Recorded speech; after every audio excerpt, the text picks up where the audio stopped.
All right, let's get this party started, shall we? Welcome back to another CRL stream on the Mr. Bepic channel. We're used to this sort of thing by now.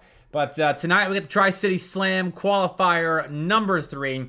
This is a $3,000 plus LAN. It'll be going on in March, first weekend of it, if I do remember correctly. So we will be covering the brackets that I'm going to put up on screen here in a moment, because it's pretty stacked, I think, all things considered. A lot of good teams have already qualified, but we still have a pretty solid LAN to look at. So forgive me as my chroma key pops up. It's going to go black behind me.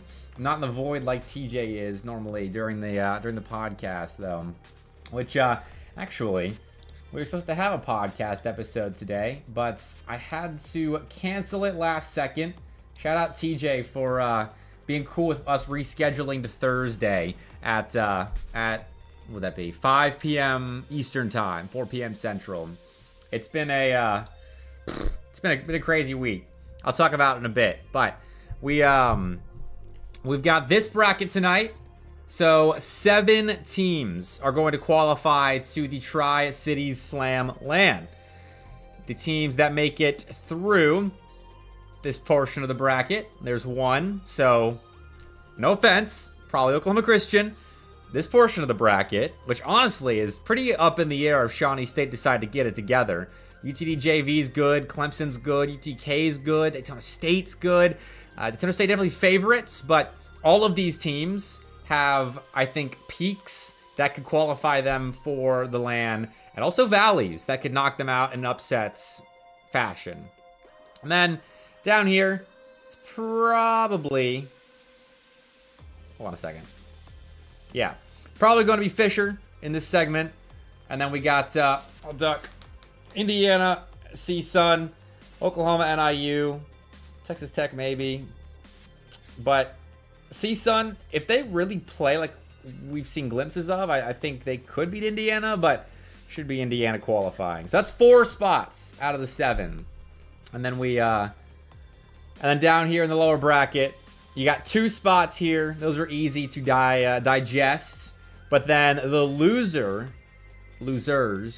of these 2 matches will play a tiebreaker to qualify. There's 7 spots available. So 1, 2, 3, 4.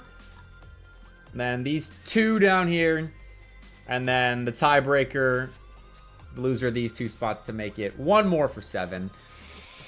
Oh man, dude, my chat's popping tonight. What's up, everybody? Oase, Cinema Indeed. Hi, Albedo.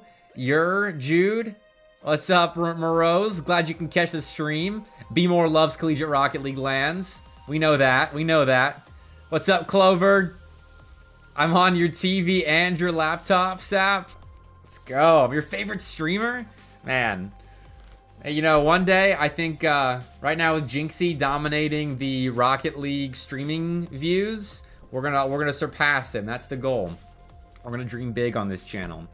And who's gonna help us do it? But Big Wade University. Let me switch scenes real fast, so that way I'm not revealing any, like, lobby info or anything like that. But look who we got on stream first.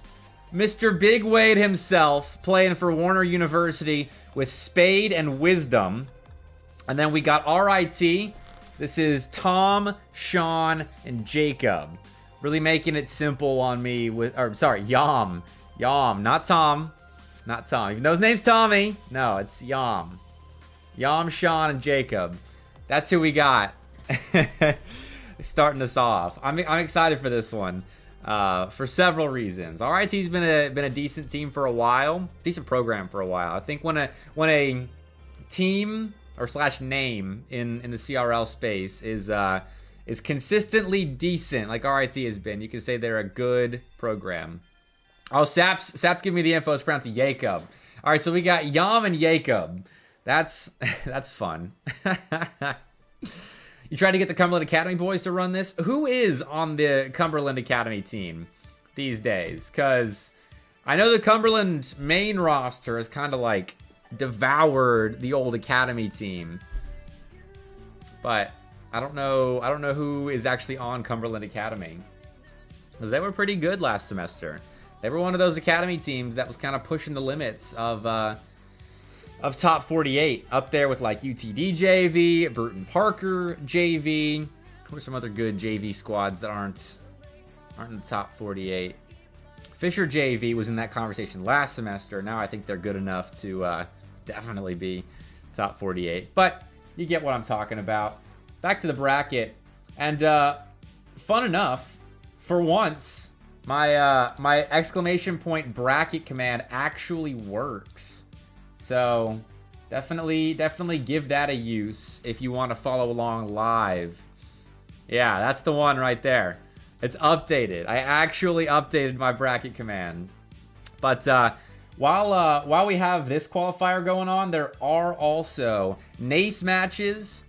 The C3 Esports League has their grand finals rematch of South Carolina and Winthrop tonight. And so we got some good content to keep an eye on in between series. Let's see if we got yeah, look, they're live actually. Boom. Shout out C3. I love me some Carolina Collegiate Rocket League. So we got them going on. We're going to keep an eye on that stream because I don't think South Carolina and Winthrop are playing just yet, but we're going to keep an eye on it for sure. And then all the NACE stuff, which I'll just pull up now. All the big leagues have different links. Like PCL is esports.pcl.gg. NACE is nace.leaguespot.gg. ECAC is like ECAC. Actually, ECAC is just ecac.gg. And then NECC is necc.leagueos.gg. Gotta remember it all. But yeah, we got NACE matches tonight. 8:30 for St. Clair and Cumberland. Could be a big one. Could be a big one. West Virginia and Bruton Parker. We'll see what happens there. But that's at 6:45 Central, 7:45 Eastern. And we got Winthrop and Akron, which could be a good one because we've yet to see Winthrop play NACE with Garrett G this semester. What's up, Ty? I would contest the UNC description, but I turned 24, well, I was gonna say last month. Now 2 months ago, exactly. So I'm kind of up there. And oh man, that's so you all know about the coffee shop job, my second job that I picked up so I wouldn't be bored. But now I'm the manager there, and all of the people that I manage are like 21 at the oldest, and so I feel old. That's why we didn't have collegiate exclusive tonight, because meetings, issues, I had 2 hours in between wrapping up there that turned into an hour and a half plus more time for lunch. I could not get it together. So TJ and I have rescheduled collegiate exclusive to be Thursday at 5 p.m. Eastern time. Make sure you're there. Am I younger than you, Ben? That's crazy, actually. I mean, I know like you, me, and Apples were all around the same age because we were all that same year. But I guess so. I guess I'm younger than you. UTD Conestoga actually happens tonight. Where are UTD and Conestoga playing? Is that NACE?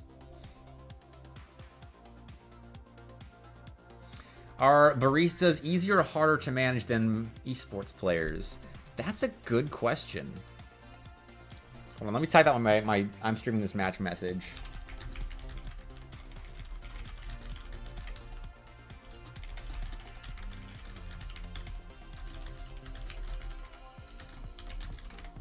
All right. So far, baristas are easier to manage, but I will keep that report open for you. My Huntington guys, love them to death, but they were tough to manage sometimes. You're 26, if that helps. I appreciate that, Moroz. I appreciate that.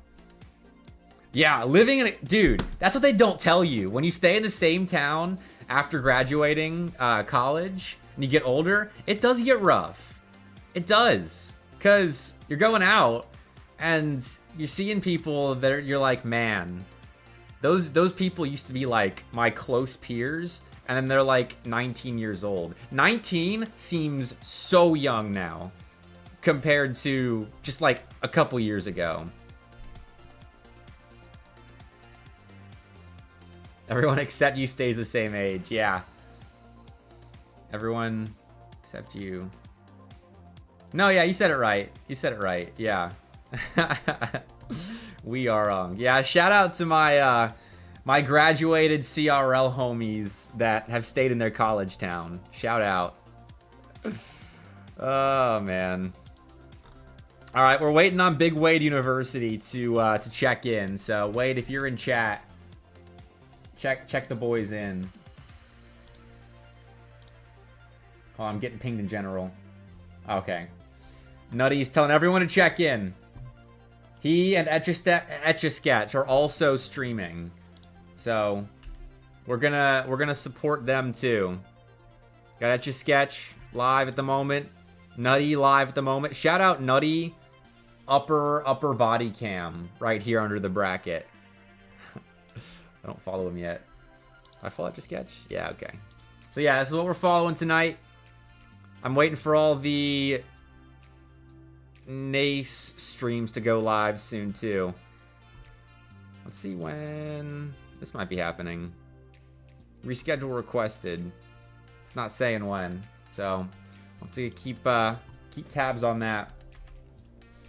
But lot to keep track on. If any of you in chat know about other things happening tonight, definitely let me know, and we'll keep tabs on that too. That's what we do on this channel. I could even, if I'm feeling crazy, live update my CRL spreadsheet. I'll show that on broadcast too, because I'm real proud of it. I just like looking at it. We did some updating of this last night when I streamed my top 48 ranking. So it's coming together. It's coming together. A lot of reds still, but that'll disappear as we get more officials from a lot of these teams. So we'll be doing some updating tonight.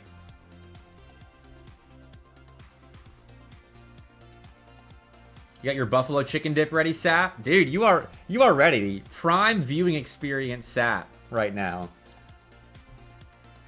Also, Big Wade U has not yet checked in. I'm getting a little worried. Do I think that UTD JV quals tonight? Let's have a gander at the bracket. So the teams I think are going to qualify for tonight: Oklahoma Christian, Fisher, Indiana, Daytona State. This is where it gets difficult, actually. All right, those four are certain in my mind. Shawnee State should be the next lock. Shawnee State and Kaiser could be two other easy ones, but they've kind of been struggling a little bit. But who would beat them is the question. UTD JV in contention for sure. Clemson, Indiana Tech B. Yeah, those are the teams I could see stealing a spot. CSUN as well. Yeah, you know what? Oklahoma Christian, Fisher, Daytona State, Shawnee State, Indiana, UTD JV,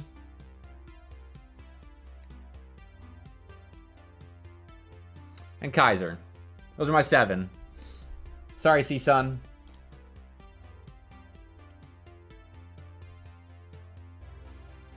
Those are my 7, yeah.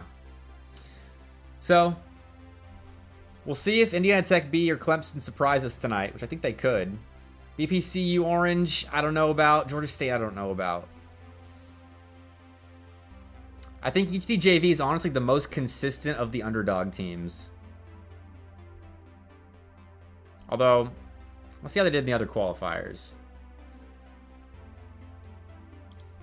Do any Cali teams ever travel for events? San Diego State went to DreamHack, Atlanta. Ooh, UTD JV lost to Bruton Parker JV. Uh-oh. And they lost to CSUN? I might have to take this back. I was high on them last semester, UTD JV. But this is... Oh, losing to Concord's not bad. Beat Kaiser, beat Tech B. Or one game away. Alright, no. I'm going to stick to it. There's one bad qual, doesn't matter. Oh, that qual doesn't count yet. A sub. Okay. I take it back.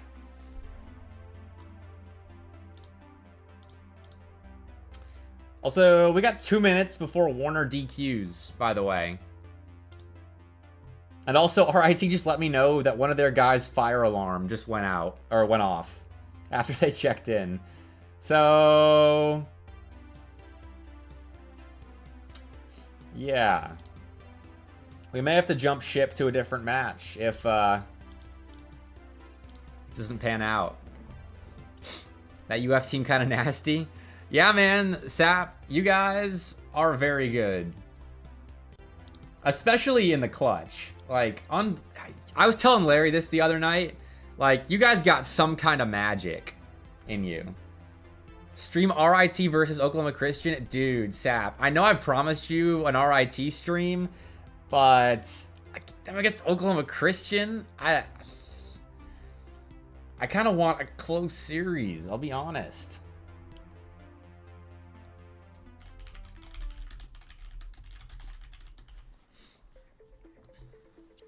Chaos Qual not disappointing yet? These LAN quals always give good results. Jacob Nasty. We'll see what's available.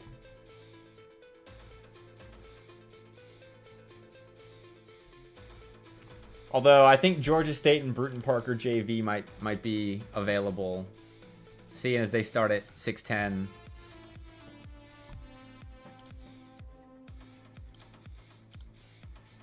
All right, 20 seconds till Warner DQs. The Georgia State team is Buddy RV, Monk, and Asian Eyes. Asian Eyes is a freshman. That dude is crazy, both at the game and also in real life. Cracks me up. You got Warner's in Nace or something? Oh, we can check. Let's see. These are the Nace matches happening tonight. Oh, shoot. Oh, this is March 6th. Never mind. Cleveland State and Wichita State. I was getting excited over.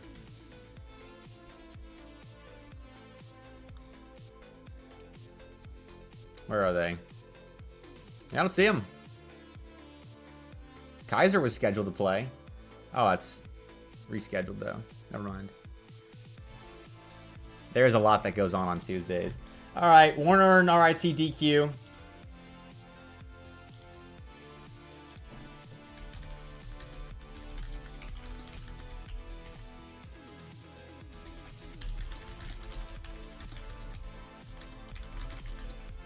We're going to pivot to Georgia State and Bruton Parker JV. I'm sorry, Sap. I deeply apologize.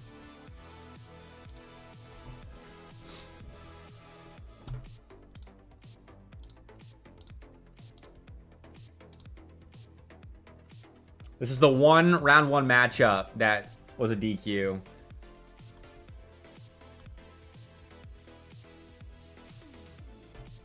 I believe you, Sap. Look, if RIT makes a run into lowers, we'll cover them. Because we should be jumping down into lowers around round 3. No, the fire alarm was one of the RIT guys, Moros. It wasn't Warner. Warner just didn't show. RIT checked in and then had a fire alarm go off. So they were ready to play.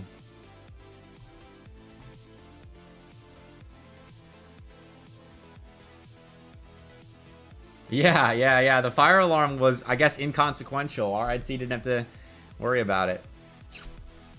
Let's see how the other series are going. How does this look if I love how Chip is spamming the chat.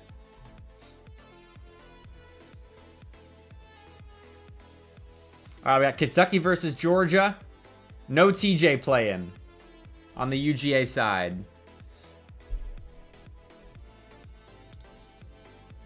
It cuts off too much. I don't like that.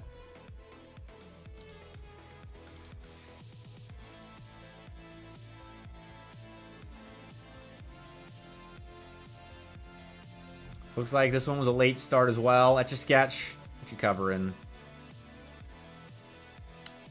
Nothing. Supposed to be in the Texas Tech and Tennessee Tech series, but I'll see between games. So, all right. We'll leave this on screen for now. It's not perfectly cropped. You'll have to forgive me.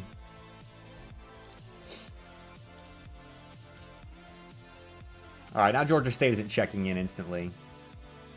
They've got 6.5 minutes.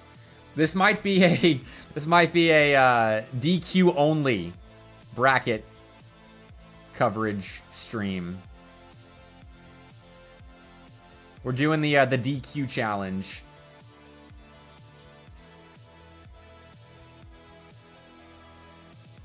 So I don't know Cruz in this series. That must be a new player or a rebrand on the Kentucky side. I see how many teams won't be in CRL Qual 1. I mean, I knew about Michigan State, Syracuse, Baylor, and Boise. Yes. It's a PEC thing. Which is what happens when you don't communicate at all about CRL dates. Because I don't expect CRL to plan around third-party LANs. That's whatever. That's the privilege you have when you put the most money into prizing in the space. But when you don't communicate at all about when dates might be, and you announce 2 weeks in advance, this is gonna happen. And that is their fault. Oh shoot, everyone checked in. I wonder how long that was going.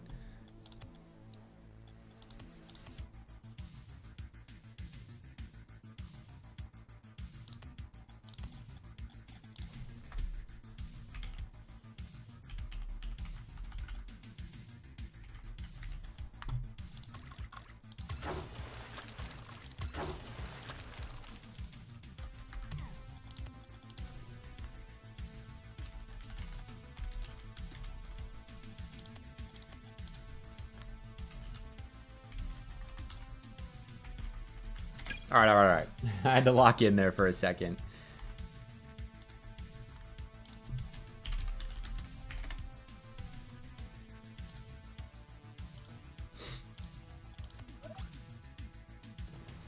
What's up, Kev Dog? How you doing, man? A Hawaii LAN is awesome. I was talking to him about this LAN last semester, and at least the Michigan State guys were like, man, I don't even really care about the competition. The fact that we're going to Hawaii is the best part.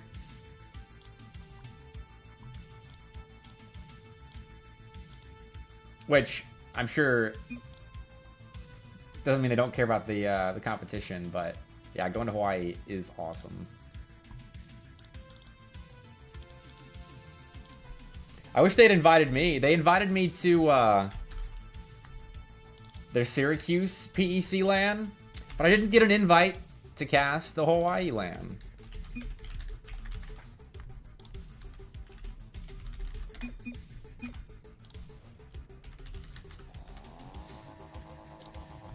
All right. Here we go. Actual gameplay. Georgia up 3-1 over Kentucky, and Georgia State and Bruton Parker JV on my screen now. I'll put the cam back up in a second. So give me just a moment. Boom. Here we go. What's chat saying? Morose, you're that way for work conferences? I'm jealous, man. Okay. Good start for BPCU JV. Shout out the boys. This is a Georgia match, by the way. All Georgia. You're good, Kev? Just watching CRL? Dude, me too. There's honestly nothing that I love more. Like, here's how much I love CRL. I have been working 6 a.m. shifts pretty much every single day for the last week. But I still am streaming. That's how much I want to be here. I gotta wake up tomorrow, do it again. But we will be up, however long it takes, to qualify 7 teams to the Tri-City Slam LAN. So, I love this stuff, man.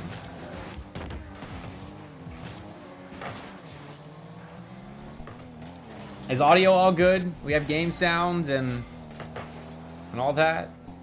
I'm sure production's all set before we really get into this night. All right. 6 a.m. Yeah. Yeah. It's all right though. It's for a good cause. I actually have stable income, which is a miracle. Like, I'm still doing stage hosting and esports stuff, but I've got stable income behind that. It's great. And I set my own schedule with this coffee shop job too. Yeah. That's what makes it all worth it. So this is a temporary thing where I'm working this much. But let's watch some CRL. Work is for tomorrow. Georgia State been kind of poking and prodding at the Bruton Parker JV backline, but they're not getting anything going. And these guys, they're always doing something, right up until the moment the qualifier starts. So I wouldn't be surprised if, like, Buddy was getting groceries, had just gotten everything in his fridge by like 6:08 p.m. or yeah, p.m. All right, I'm gonna pause.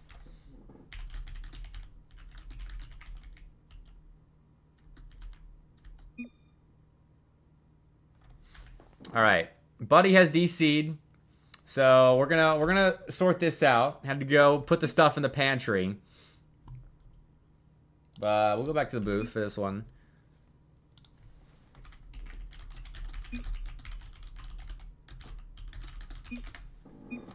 I'm gonna make sure we reset from the proper point.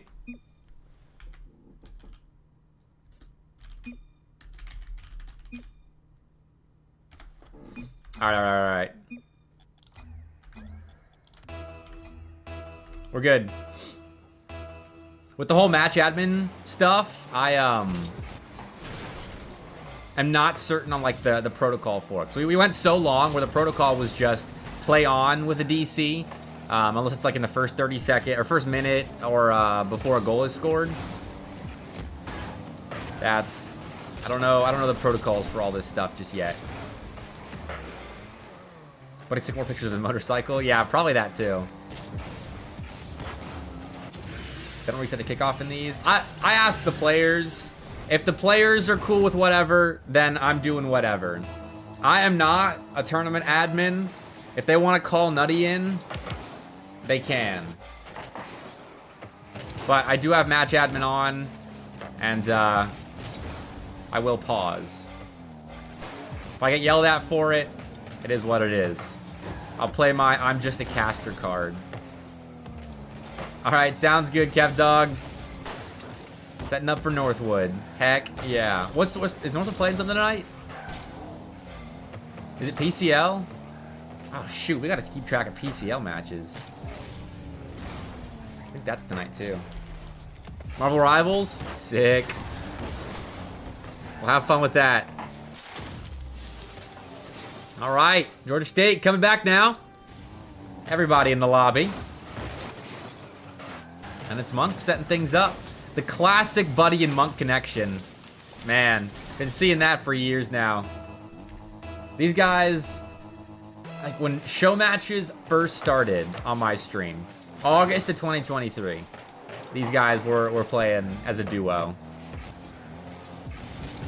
Shady was their third at the time. Then it became Dylan. Then it was, oh, what was his name? Like Flowers, I think it was. Oh, all right. I was informed last week that Buddy broke his finger.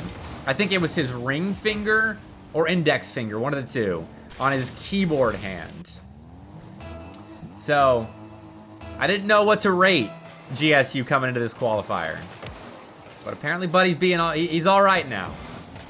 Scored a couple of goals for Georgia State. Yeah, he's KBM with a broken finger. I don't know where he's at in the recovery process. Nalando might be in chat to inform us, but I don't know that part. Also, for the record, before we got into this series, Bruton Parker JV told me to get ready for a show. I think it was Kyler that informed me of that. So, we're getting a show right now. Although it's Georgia State kind of benefiting from the entertainment value of this game. Coming back from a 2-0 deficit, but double commit scares me a little bit. Give Bruton Parker some space, though Monk with a Monk dunk in the midfield, chasing Kyler down. Here we go, Georgia State in the waning moments of game one here. Will actually have the ball kept alive in their half. Kyler now on the ball, off the backboard, he leaves it, but Wish can't put a shot on. Man, he keeps the play afloat, but Buddy's allowed a chance to send us to overtime, so he will. Man, that probably should have been a 0-second goal for Bruton Parker. One of the better chances you'll see on triple zeros. He could make up for it now, though. Wish dives in, but Buddy beats him. Now Asian Eyes bested by Manny, and Wish will make up for things with a clear downfield. Buddy with some KBM tech right there. 3-point turn into a backwards clear. But uh-oh. Manny up in the skies. He's testing a low boost Monk. Things are getting weird at the moment. That's what I'm talking about. Bruton Parker giving us the show they promised. Rule 1? Bailed out of. Manny's not interested. And no karma just yet because Wish wins it. They allowed Georgia State to come all the way back. Manny bails out of a Rule 1. And Wish still calls game in overtime. All right. We really do have a game on our hands. Let's get the notebook out. Hopefully these guys don't ready up instantly. Check out the notebook. Dude. Got stickers galore already. Just gonna remember it. 7 shots to 5 in favor of Bruton Parker JV. Got the somber sticker over here. The Taquito sticker right here. Arc Raiders. Love that game. Got some other various ones. San Diego TwitchCon, Rotterdam TwitchCon. Got some good ones on the back too. Genji, shout him out. Data Coach, shout him out. The Finals, great FPS. Auburn University, my graduation sticker. Oh yeah, notebook's looking good. I gotta find my pen. Don't know where that went. Ah. All right, what was it? 7 shots to 5. Where's the bracket at? Exclamation point bracket sleeper. For once, my bracket command is up to date.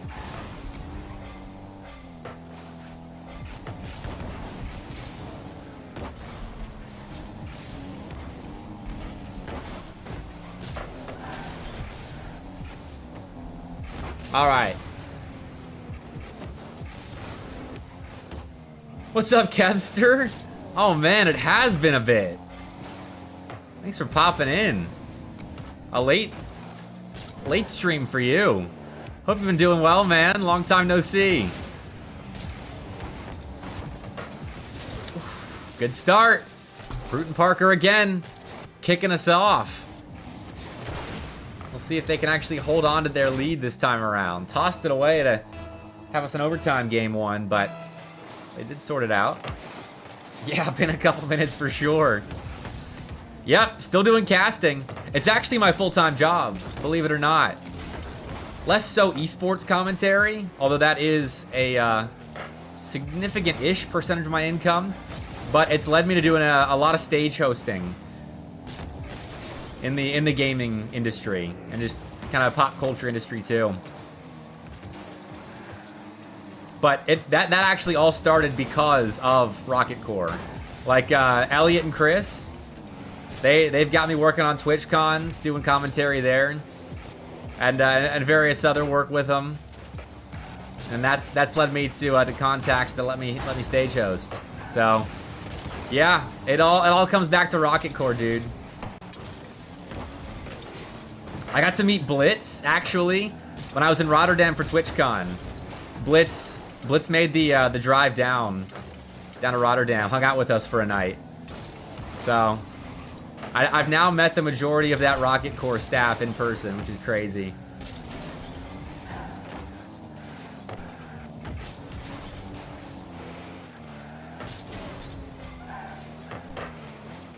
All right. Everyone Parker defense has been looking pretty good as well. They've missed a couple chances in offense, but their back line has shaped up well outside that little bit that little run that Georgia State went on. Low scoring affair here in game 2.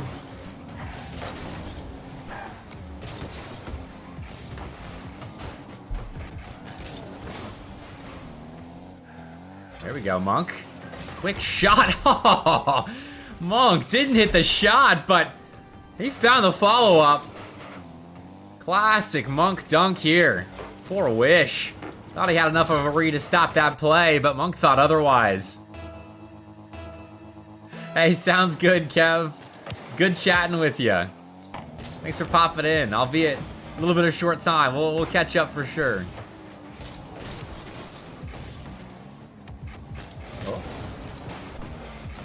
We'll fake out there. Manny and Kyler letting each other take the ball before the other decide to hang up eventually.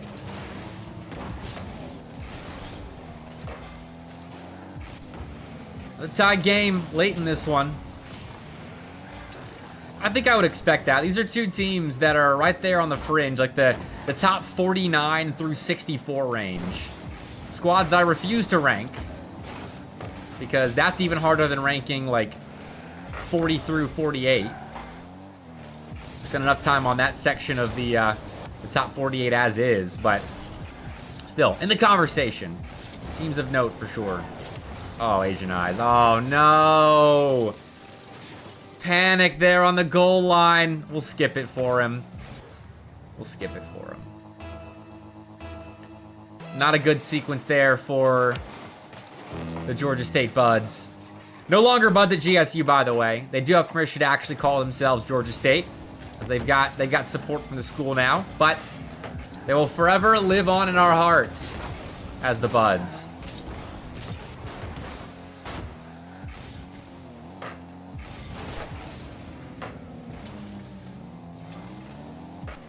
Let's pass across, but Asian Eye's all right.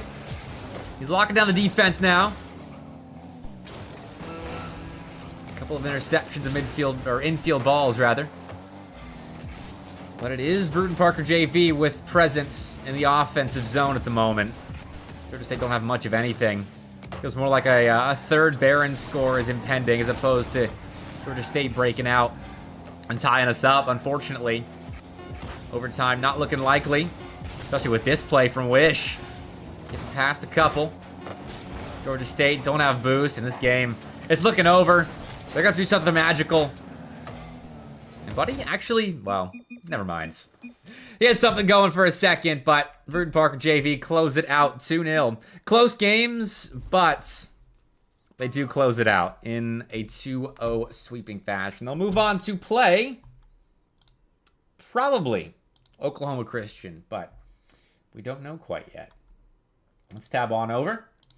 I was looking at PCL bracket, but let's switch back to the Tri-City Slam. As we got Clemson moving on to play Daytona State. Actually, shoot, I'm going to act on that real quick. I would like to stream that match.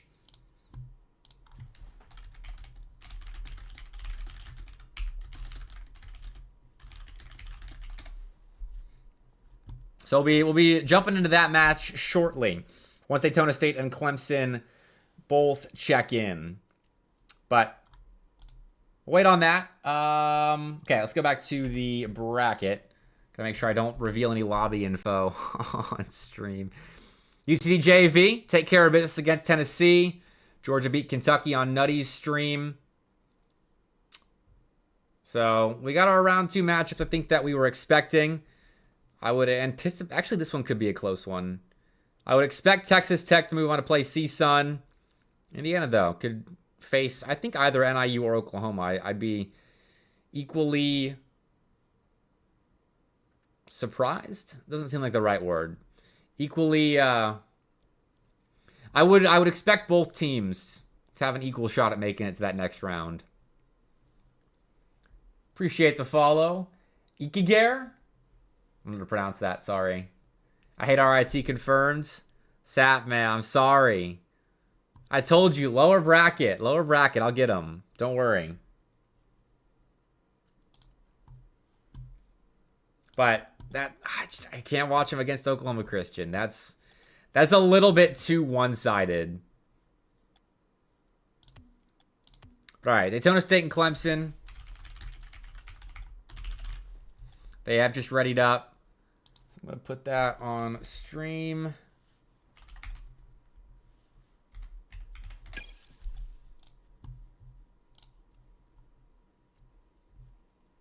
Oh. They are actually already playing. So I guess they didn't ready up quite quickly. So, you know what? We're going to join them anyway. Mid-game. I don't like to do this a lot, but it is what it is. I'm joining them.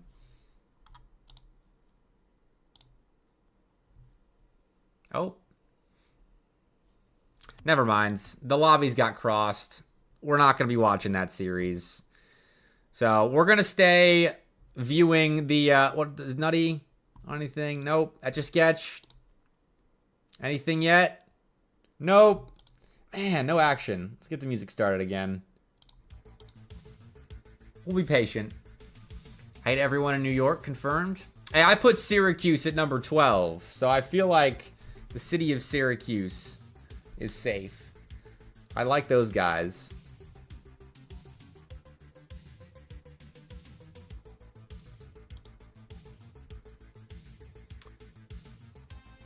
Any NACE streamers live? UTD's live, but they're playing a particularly competitive match.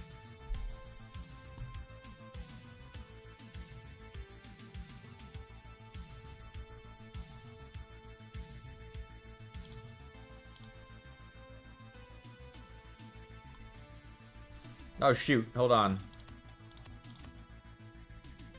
They might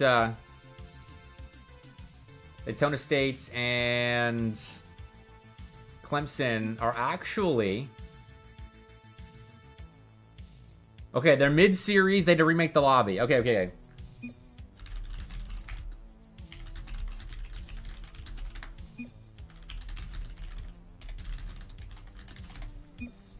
All right, we actually have a series to watch outside of the one Etch-a-Sketch's stream. Clemson and Daytona State.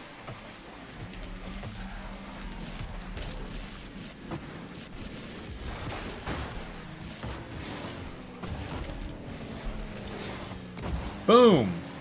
Lightning quick production. And Daytona State scoring first. They won game 1, by the way. So this is Daytona State up 1-0. In both game and series of the best of 3. I think double up here. We watched Daytona State in NECC last Wednesday. They played South Carolina. And I don't think we got the chance to watch them anytime else. But this is a solid team. And they have lost a couple of series recently to teams outside of the top 48. I think James Madison, which they entered my top 48 this past week. So I guess it's not an outside the top 48 loss anymore, but definitely didn't go up after their last series of results. Whoa! Gilthanes in chats? Oh my word. I'll stay hydrated for you, my man. How you been?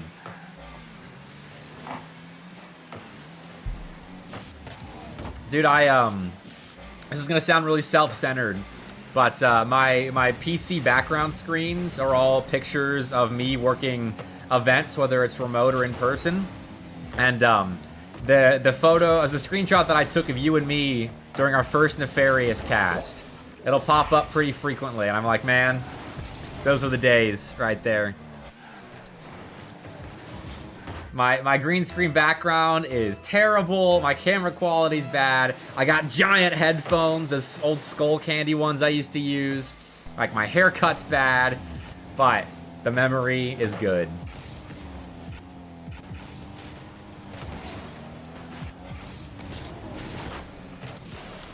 Daytona State. Ooh, that's a double commit. And those mistakes are kind of what allowed South Carolina to win in that series. They had some mental errors that invited the Gamecocks in, but it's 3-0, so I won't talk about the mistakes very much.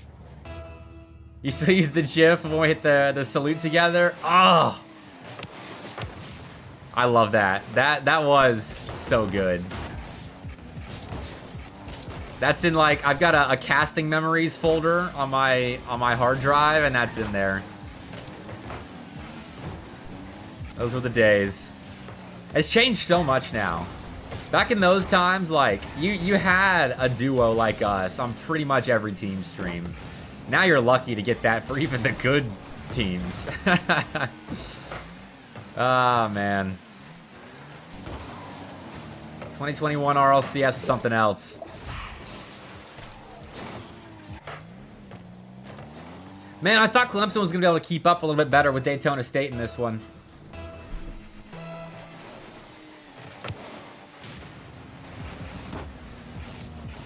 So far, defensively, they're just not up to the task. It looks okay with some offensive opportunities, but it's just not put together enough in defense to stop DSC from doing well.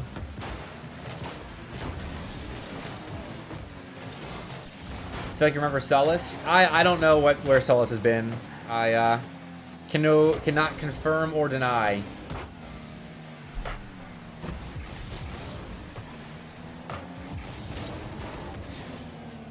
Their LCS runs with some of the outlier teams were awesome. Yeah, those round 5 of Swiss teams. That was some good content. Some long nights with some good content.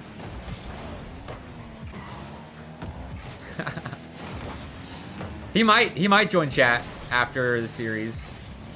We'll see. Oh shoot, did I not update my stream title? My bad. Sorry to rub it in, Sap.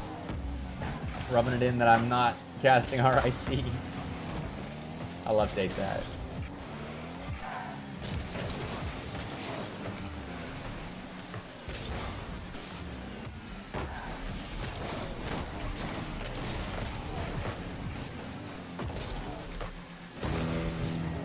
There we go. Title updated.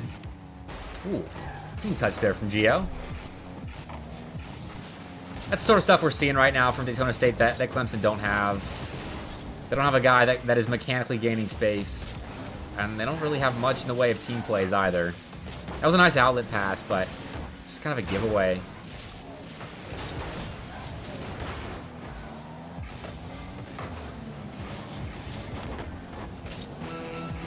With 30 seconds left, I'm not sure Clemson's gonna be able to do much, even if they do score here. This Gia's got 30 boosts. Does get through Masao. Oh, yeah. Oh, big dunk, too. Look at that. Smooth.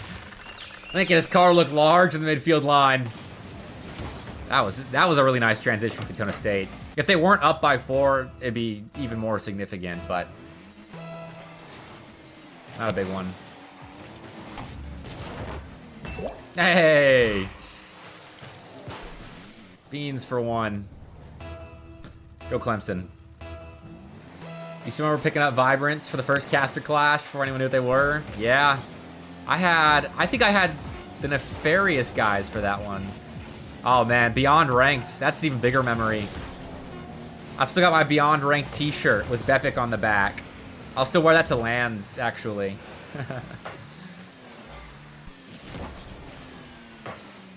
The Indie Gaming League, too. You want to make a caster from 2021 feel nostalgic? This is how you do it.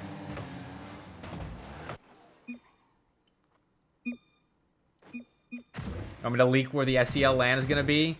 It's not official. I can't leak anything. Sorry, Oase. It's, apparently Maysal hit a clip in game 1.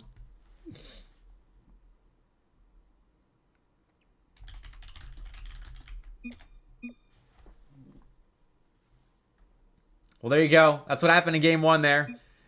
0-second goal for Daytona State. Oh, man. Love Maysal. It was a prime Zen clip from Maysal.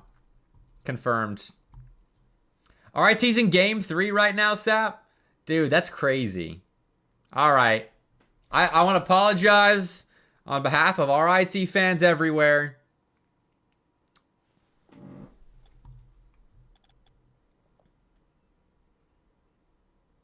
Want to get back into casting? Dude, Gil, if you want to get back into casting, I have openings for like collegiate show matches and such. You're welcome to hop in on those. Hop in this Discord if you're interested. I'll give you the production role. I ping about openings pretty frequently. Yeah, whatever happened to Rematch? Because that was supposed to be like the Rocket League killer. I was interested in streaming, or casting rather. But I never got into it.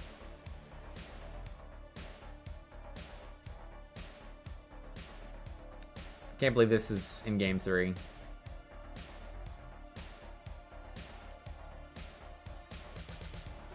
Latency and netcode is awful on launch. Only really recovered. Yeah, but games can recover.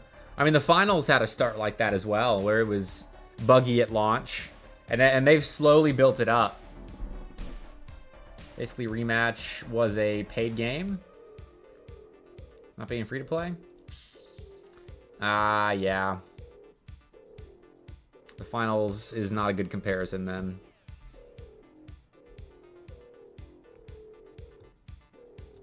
All right. Which series should we jump into next? These are all LAN qualifying series. Probably going... Well, if Oklahoma Christian wins here, probably not going to stream this one. So either Daytona State versus Shawnee State, or UTD JV, or... Oh, this one's not going to be ready for a while. Okay, never mind. I was asking for chat feedback, but... We've made our decision just by way of process of elimination.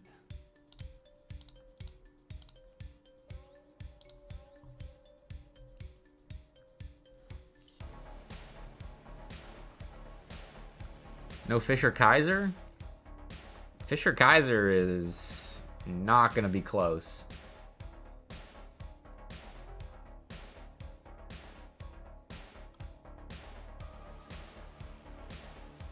Revival's really down to luck and exposure afterwards. Yeah.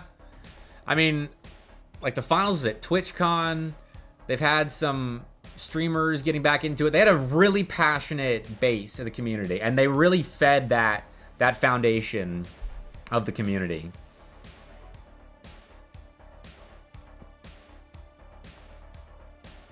I think that helps, because that helped them launch their esport. Watch RIT BPCU. Did RIT win, Sap? Do you know? There's no way, right? Oklahoma Christian can't be doing this early in the season. They totally can, but I would not like to see it. All right, Daytona State and Shawnee State have both checked in.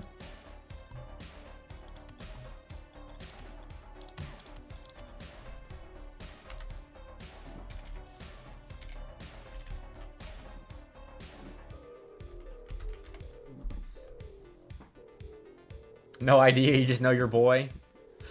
Alright, well... Shawnee State and Daytona State have already checked in and are ready to play, so... I'm afraid that's what we're watching, Sap. But I'm telling you, I'll get to RIT in lowers. I promise. I promise. They just gotta win. They just gotta win.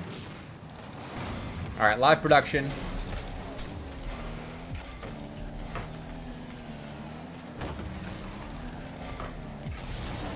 Alright, the battle of fake states.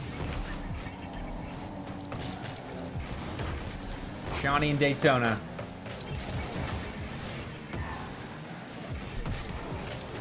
Wish you knew fighting games. Oh yeah, that's hard to get into. 'Cause you really gotta know your fighting games.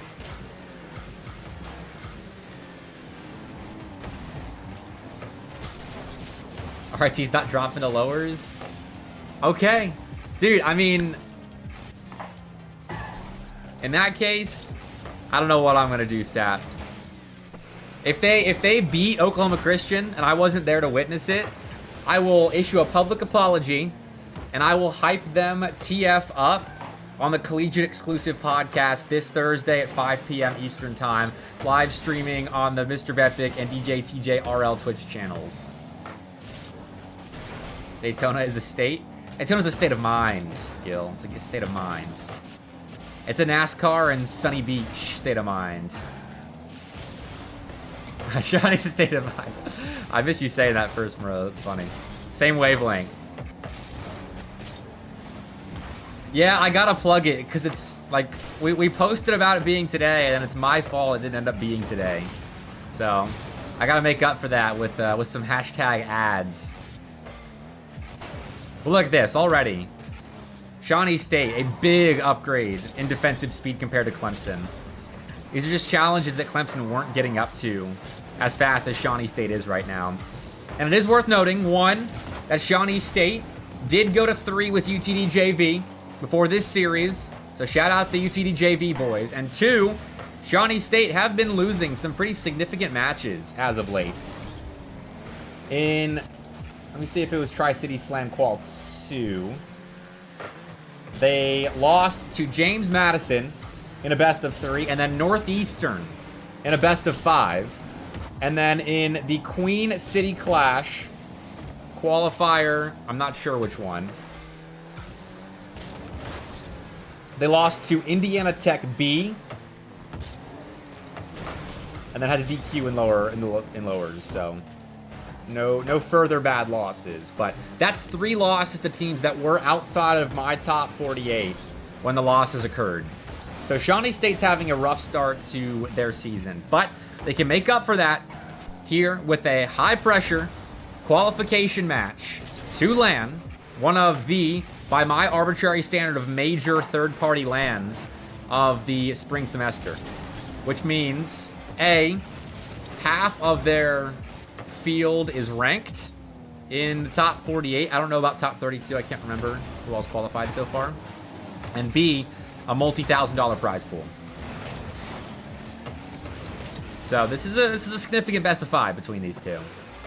Yeah, this is in Johnson City at the ETSU campus. But here we go.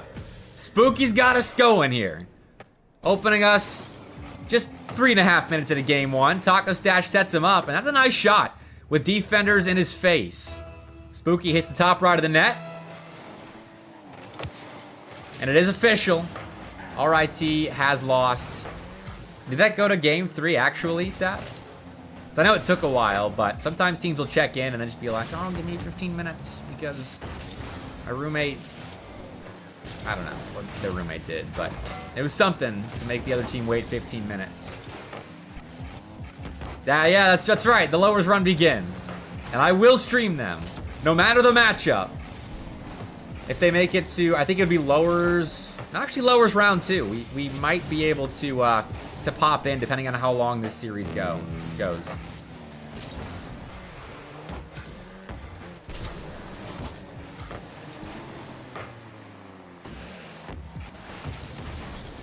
It's like Shawnee State wins low-scoring games and DSC wins high-scoring ones. I like that analysis always. Because I think if Shawnee State's defense is playing put together and speedy, then it should be a low-scoring game. Because they got to rely on Taco Stash to create a lot of their opportunities. Kind of like what Gio did right there. Great reset to take command of the skies above the blue net. And now off kickoff. Could set up a go-ahead goal. Taco Stash does get the ball under Solace, but Smooth is next up. Shot too high to go in. Turns into a double tap. Saved by Slayer. Big defensive stand developing for Shawnee State. They had a lead in the final minute that they don't want to let slip away. DSC persists. 15 seconds left now. And Shawnee State are holding on desperately for overtime. It's also the reset. Tried to find Gio's double commit. Smooth to do a lot there as the third man, and actually does do a lot. Gets us to overtime. And what could have been a Shawnee State counterattack, a reward for the defensive efforts, turns into a kickoff in OT. Daytona State will take command of. Slayer's first up. Doesn't get a piece of that Geo ceiling reset.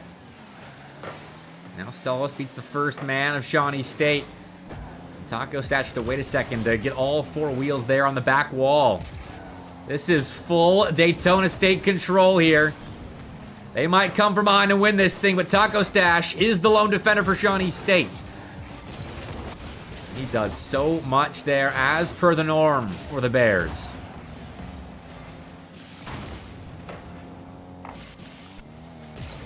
Taco Stash. Looking for the win, but Gio will get in the way of that. Those simple shots aren't usually going to be enough to get through Daytona State. Pretty solid team. Adam ranked top 48. I forget exactly where, but mid-40s. And now we can actually settle into this overtime. It's a pretty frantic end to regulation there. Shawnee State showing their experience with some of the reads that really all three of them were making on the goal line.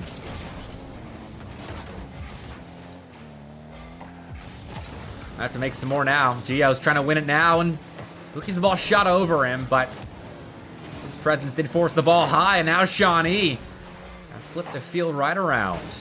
Taco Stash trying to adjust to get underneath that ball, and all he can do is keep it in that midfield third. The counterattack is on.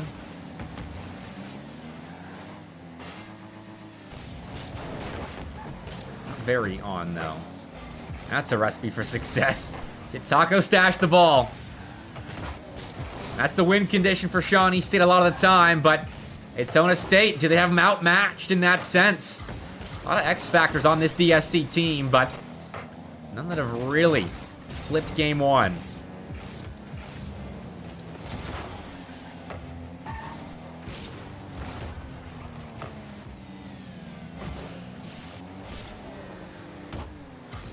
A little bit of an arm wrestle for possession here. No one budging. Shawnee State have control of the ball, but Daytona State are pretty well set up for this defense. Even with low boost, Smooth did a lot right there, and there's always a near side defender. And yeah, with that good setup, clear is given. No dunk for Spooky. Those are the plays where he finds impact.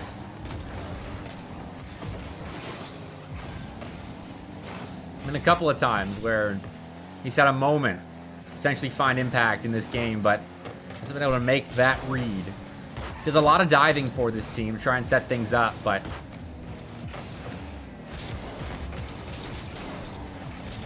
quite been able to flip this game for Shawnee State. But at the same time, well, I was going to heap a compliment on the Shawnee State back line, but finally Daytona State break through. Double commit there, opens up the corner for Smooth, and drop down pass to Solace leads to a play that is just too fast for Shawnee State to defend. So, that's game one for DSC. Two more games and they're playing at LAN. Man, 13 shots and terrible ping. 13 shots to 12, actually. Lots of opportunities in that game, but I think the Daytona State one's definitely higher quality than the Shawnee State chances on net.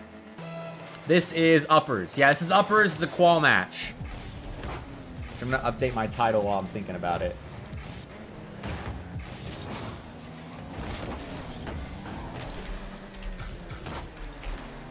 Winner goes to LAN.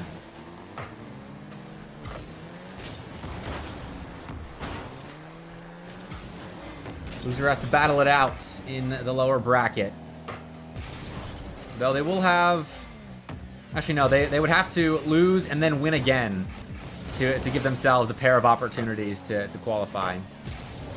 Well, we got a lull at the start of this game. Never mind, yeah. Bruton Parker and Oklahoma Christian are starting right now. I'm going to see if they reported the game scores between RIT and Oklahoma Christian. Shout out to RIT. They forced game 3 against Oklahoma Christian. Won game 2, 3-2. And then game 3 was a 2-goal win for OC. And game 1 also a 2-goal win for OC. And, oh.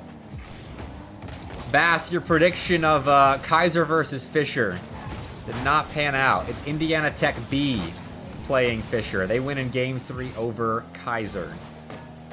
Oh, good read by Sullis. Watch this one again. Gets through Spooky. And the challenge game with Spooky just unfortunately is not where it needs to be at the moment to really swing the pendulum in favor of Shawnee. I mean, even Slayer hasn't really been on point with his 50s, but hey, that'll go in. Oh, man. Yeah, that's the touch. It's a Slayer goal right there. Couple of fakes, one by Slayer, one by, I think, Taco Stash. Just outside the Daytona State box. Oh, Smooth can make up for it. Double tap's good. You saw that one developing, and with how Daytona State have been commanding the skies in this series, you had to expect it to go in, even with Smooth getting tagged by Spooky there on the challenge.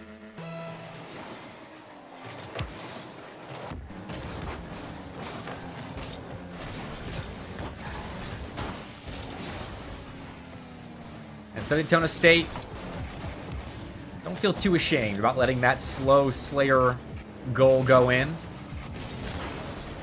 Right back to reading the game perfectly. I think it's scary for Shawnee State defense. They are not challenging well enough to keep up with DSC at the moment. So as long as Daytona State can keep hitting their shots, then this series should be theirs. That is a missed opportunity, though.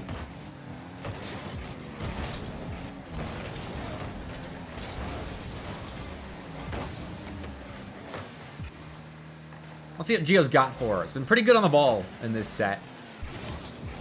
That's what I'm learning about this Gio. I don't know what it is about guys named Gio in CRL recently, but they've been, it's a kind of a golden name in the scene. We got Gio at WCTC, Gio here, and those are my only 2 examples. So it's not really a big pattern yet, but here we go. 3-1, Gio's finding another. It's winter semis. Yeah. Wait.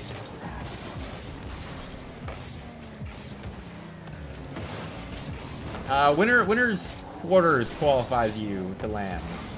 Winter semis is cosmetic, Chili. Oh, this is... I'm confused as to what you're saying. I think this one quals you for LAN. Let me double check. Now you put out an announcement. Winner's semis is cosmetic, does not matter for seeding at all. Yeah. So this is the qual match.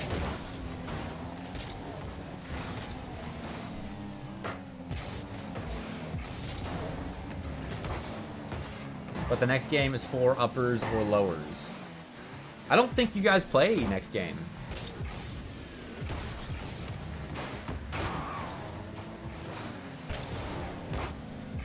Because in Nutty's announcements, he said it's cosmetic. Like it doesn't get played. Because that was the case with the other start brackets for the last qualifiers. Is you didn't play that last series. And it doesn't matter for seeding either. Yeah, when the bracket says like qualified for LAN, win and loss, that means you don't play it. Because no matter the result of that, you've qualified for LAN already. So you're not playing for seeding or anything like that. So just beat Bruton Parker JV. You guys are in. Easy peasy.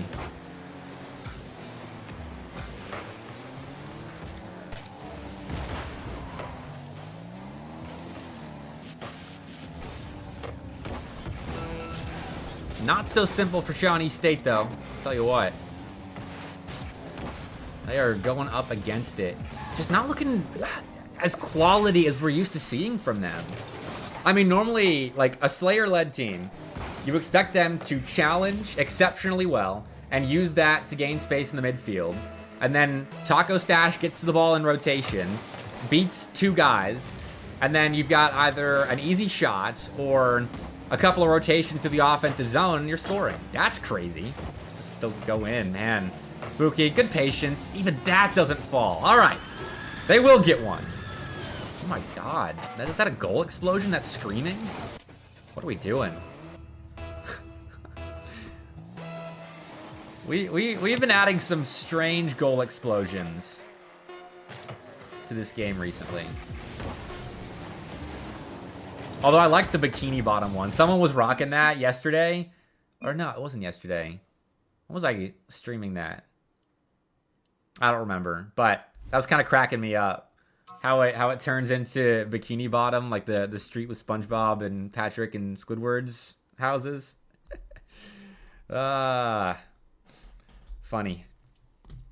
The one of the crazy things about like basically not following the game of Rocket League anymore is that I'll come back from like my CRL and semi RLCS bubble to like Cartman in the game or minus 1,000 aura as a tag. I'm like, what is this?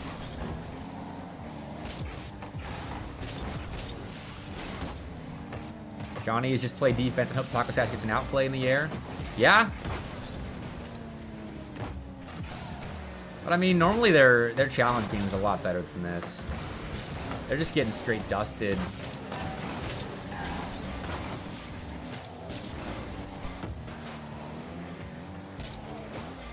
Uh-oh, Taco Stash, let the ball go right there. You can see the panic that causes when Taco Stash doesn't have the control. I don't know, this just feels like an off version of Shawnee State. I don't know what's going on. I don't know if they just had slow starts to the semester, like they haven't been grinding the game yet, or if they haven't been able to start scrimming much, but this is tough for Shawnee. This is the sort of LAN that they would qualify for in the past. I mean, like when your competition is teams like Indiana, like Daytona State, Bruton Parker JV, UTD JV, Tennessee, Shawnee State would be on top of that. Heck, they eliminated UTK Retirement Home from the last Bluegrass Boost Battle qualifier. They're normally on top of this.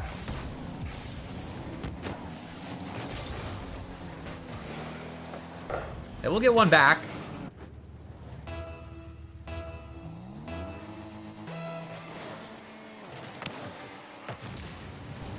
Although I kind of wish Taco Stash would stop scoring goals, because that goal explosion is startling.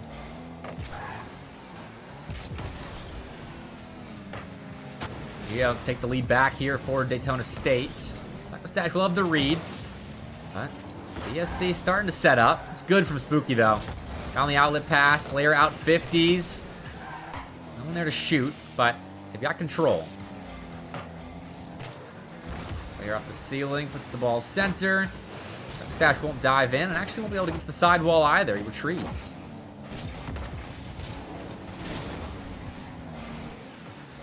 DSC, though, they're looking composed in defense.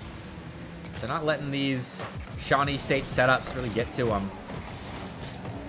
They're giving up a decent bit of space, but backline reads are nice. That's perfect right there. And it turns into an outlet pass play. They're just getting so much with their touches at the moment.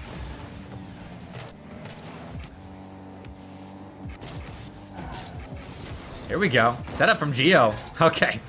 Taco Stash is not interested. I had something going right there, but Taco read it perfectly. Now everyone's faking, but the shot's just a little bit off. I don't think that was an intentional shot, but still, the opportunity right there for DSC. Close to them a second.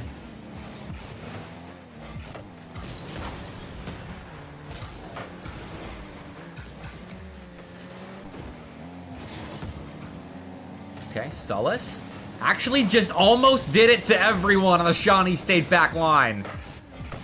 That ball was 90% of the way in.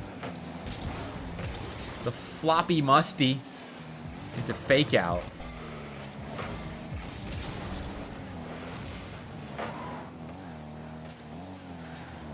Even with that fantastically drawn up play, we're still tied. 90 seconds left, and Smooth doesn't make contact.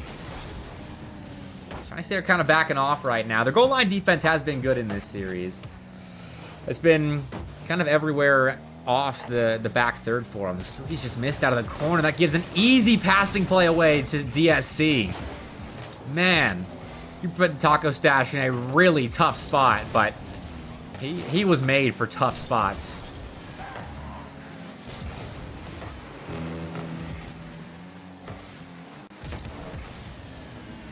A minute left. We are still tied. And I liked your concept earlier, Oace, of DSC winning the high-scoring games and Shawnee State the low-scoring games, but that game went overtime. It was a pretty low-scoring game.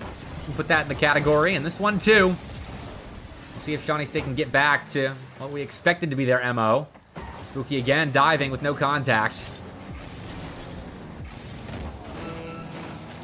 50 across, won't actually find an orange car. Players allowed some time on the ball and a ceiling pinch to clear things away. Now Spooky on the ball as third man, goes ceiling. Second touch is a little bit to be desired, though this is still control for the Bears. That Taco Stash up front, though. It's a 2v2 the other way. Actually more a 3v2 the other way. We are all back. Final second opportunity here, and it will fall without anyone getting a real chance to score. Another overtime now. Taco Stash has been taken out right off the bat, and Solus is just whiffed. Okay. Daytona State played well in this series, but not immune to bad mistakes. That's just a straight game donating mistake right there. Third man didn't have the read, and so we'll play on. Man, I'm not even excited about how that game finishes. Like, that was a good back and forth. Shawnee State are really having to work with the little that they've been giving themselves in these games. They get themselves to overtime and win it, but I'm not even excited about it. Man.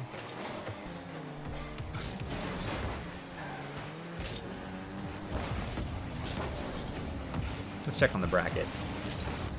Looks like Indiana just beat Northern Illinois in 3. Indiana's been having some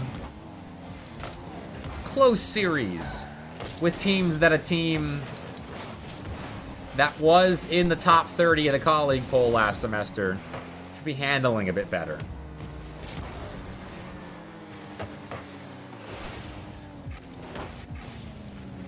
Check on the C3 Esports League. Oh shoot! We got Winthrop Academy versus South Carolina. This is a big series. Maybe the big series of the evening. Both teams around that top 32 to 40 range. They're playing over on the C3 Esports League channel right now. Make sure you guys support. Oh! Taco Stash, man! What a save! I mean, he has been playing to his regular standards tonight, but he's still having Taco Stash moments. Good grief. That was a straight-up 1v2 with him as the lone defender on his goal line. Man. Dude is so much fun to watch.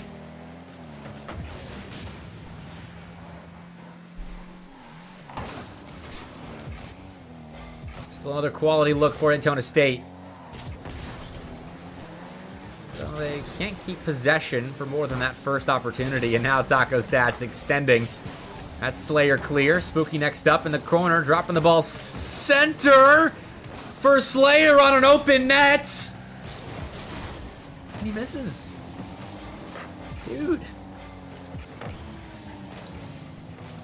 I don't want to say that Taco Stash is carrying Shawnee State right now, because I love Slayer and Spooky too much to disrespect them like that. But we're starting to get into that conversation.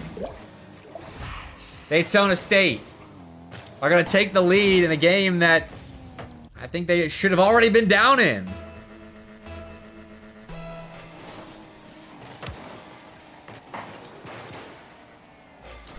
This is a LAN qualifying match, mind you.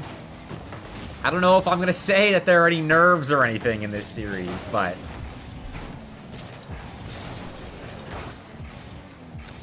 we aren't exactly seeing clean Rocket League, and I want to give these players the benefit of the doubt.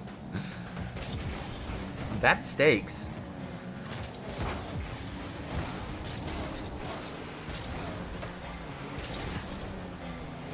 Taco Stash again. Only defender. He will get in the way of the Geo shot. Waited on it, though. I was kind of scared for him. Now, no boost. Bumps Geo, who still gets the touch. I don't know if that would have been in off the bounce or not, but great stop on the back line by Geo right there. Centering. Gives the ball to Slayer. And Taco Stash upfield was headhunting. Solus will dodge him, set up a clear, and an open backboard for Geo. He bounces it off the crossbar. Where's the next man? It's Solus, who almost gets blocked by Taco Stash, but is able to get through. The one set of bricks on the goal line for Shawnee State. 2-0 Daytona State. They got LAN in their sights.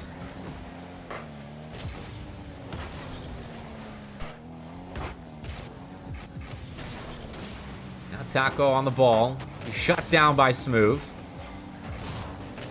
Solus got bumped up to the ceiling, but still looked like he wanted to make a play on that ball. Geo does call him off, or whatever happened right there. Another passing play center that no one's in the way of. Spooky jumping on the goal line, hoping the shot sent at him, but he did have support. Minute left now, and Daytona State seemed to be in full control of this game. Taco Stash is just missed, but he still recovers. Oh, it leads to a goal. Daytona State, they are taking it to Shawnee at the moment. Looks like they'll be heading to Johnson City here in a month's time. Once we see something crazy from Shawnee.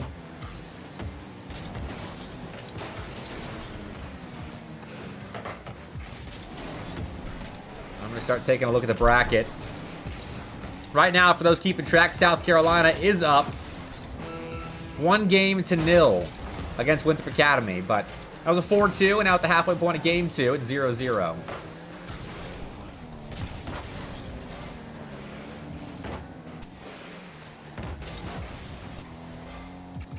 We should have some NACE matches underway. St. Clair and Cumberland going. Bruton Parker's going. Pull those streams up. But it is official. Daytona State is heading to the Tri-Cities Slam LAN. That's going to be a fun team to watch in person. Some bad mistakes in this series, but they more than made up for it with a very potent attack and a pretty solid defense if you ignore the mistakes. Bepic point dance? All right, I got you. You want me to deal with the Tri-Cities LAN bracket in the backgrounds? Wouldn't that be something? All right, let's transition over. We'll get on out of there. We got Oklahoma Christian and Bruton Parker JV playing right now. Daytona State's booked their spot on LAN. Fisher and Indiana Tech B should not be close. Royales and the boys should be closing that one out pretty easily. And then Indiana Tech, or Indiana and CSUN will be playing shortly. All because you believed in Florida Qual 1. Is that how you got those points? That's wild. All right, let's play some music.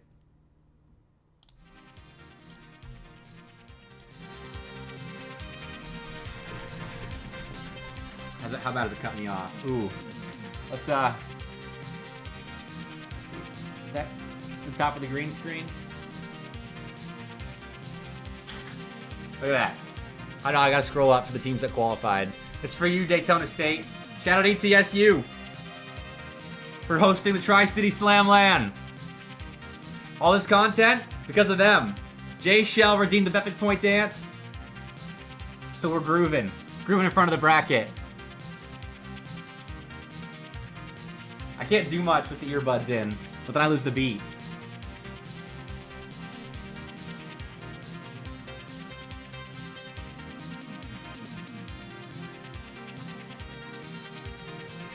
Oh yeah. Let's see who qualifies next. We got Indiana and CSUN kicking off on Nutty's stream now. Let's run through some results though. I'm gonna stay standing. St. Clair Cumberland starting in 12 minutes and 40 seconds. Bruton Parker Esports is not live. That series must have wrapped up already. We got Nutty's face. I love Nutty. Oh, there he goes. CSUN in Indiana.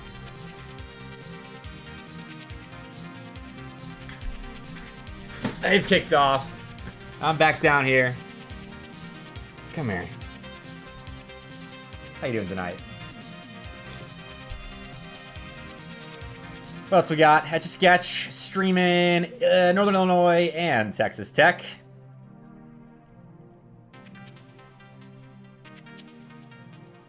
No results yet.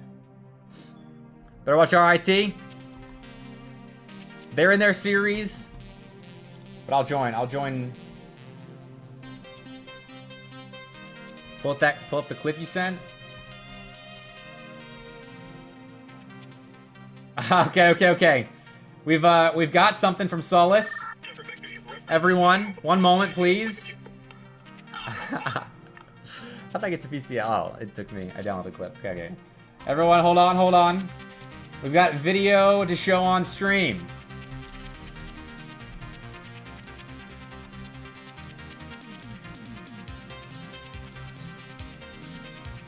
Okay. I won't play audio.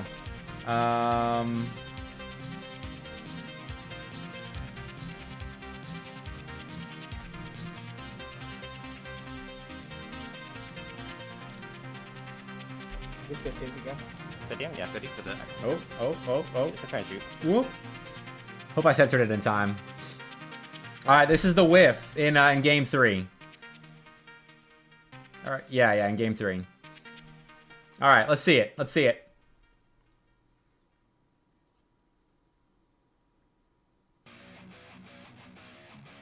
Oh, man. Dude. Is that really...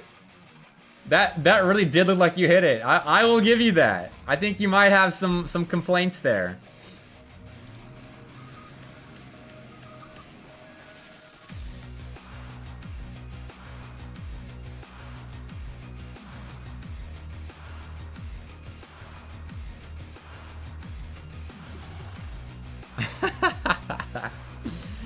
Oh, man.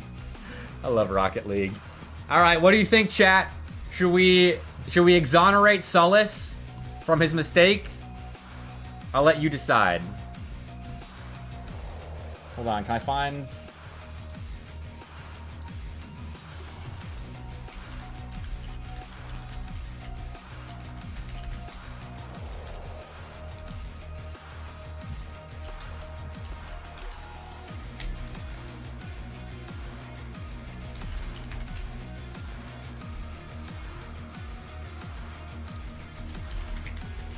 Poll is going up.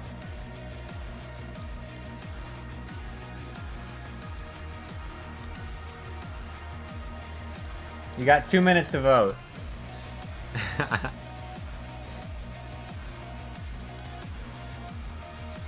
If he was innocent, vote yes.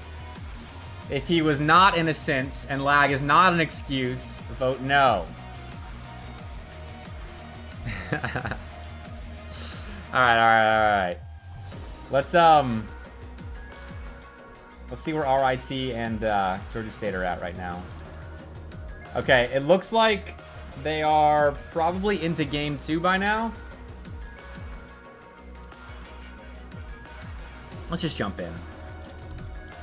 This is for SAP.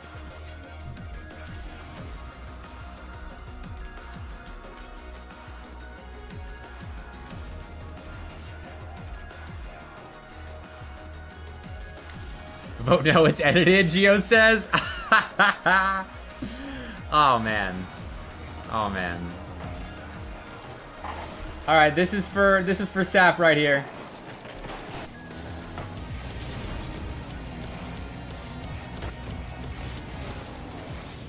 I don't know the series score.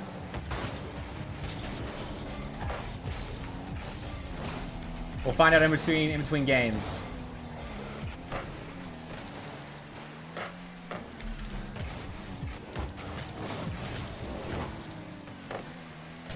What's the poll saying? What's the poll saying? We've got 3 no's, 2 yeses. Time is ticking down.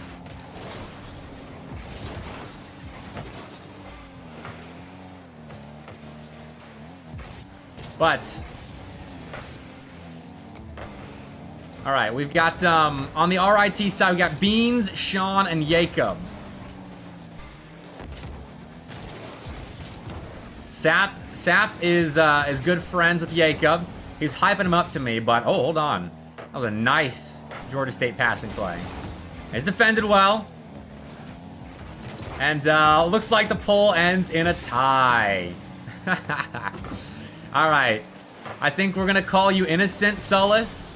I'll break the tie. That did look laggy. Oh, funny backflip. His teammates have his back, though. Don't worry.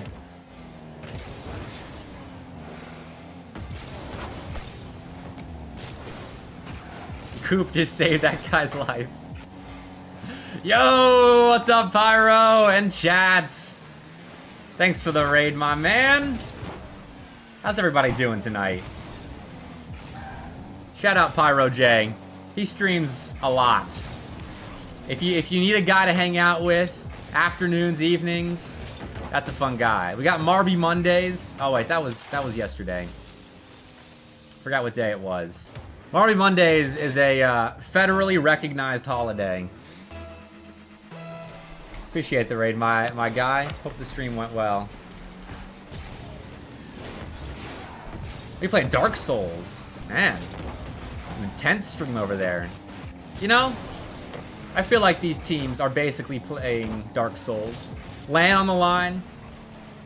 Yeah, all right, I should actually say what we're doing tonight. All right, this is the Tri-City Slam LAN Qualifier. It's a LAN hosted by East Tennessee State. The prize pool will be between $2,500 and $3,500. It's not quite set yet, but it is a 20-team LAN at ETSU's campus. And these 2 teams in the lower bracket right now do exclamation point bracket if you want to check out the Start GG page. But 7 teams qualify tonight. This is the final qualifier. So the loser of this series misses out completely on LAN. It's going to be a good one, too. Oklahoma Christian playing in it. Fisher will be there. I think Akron Glue made it. Concord will be there. Florida, James Madison. All the teams you know and love. And potentially one of Georgia State or RIT. But these 2 teams have to get through each other. Then Indiana Tech B.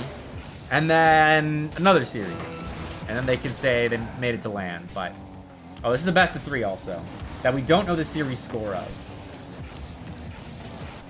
So, if they keep playing after this one, then we're going to game 3. And if they all leave, then the winner of this game wins the series.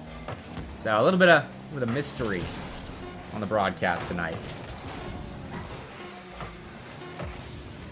Right now, Georgia State Seem like they have won game 2, even with this late surge of offense from RIT. And there are no GGs in chat, so I think we're going to a 3rd game.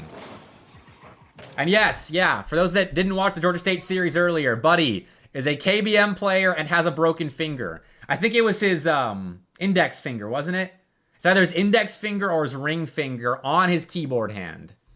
That's what we were told. So let's make this game 3. It may not be game 3 also. They were 9 minutes in when we joined. Is WVU in this qualifier? No, they are not. They're playing Nace tonight. So let me actually go and pull that stream up. We're gonna keep tabs on the Nace matches going down as well.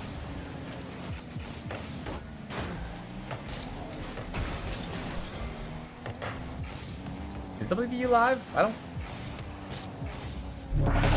Whoa. Channel trailer.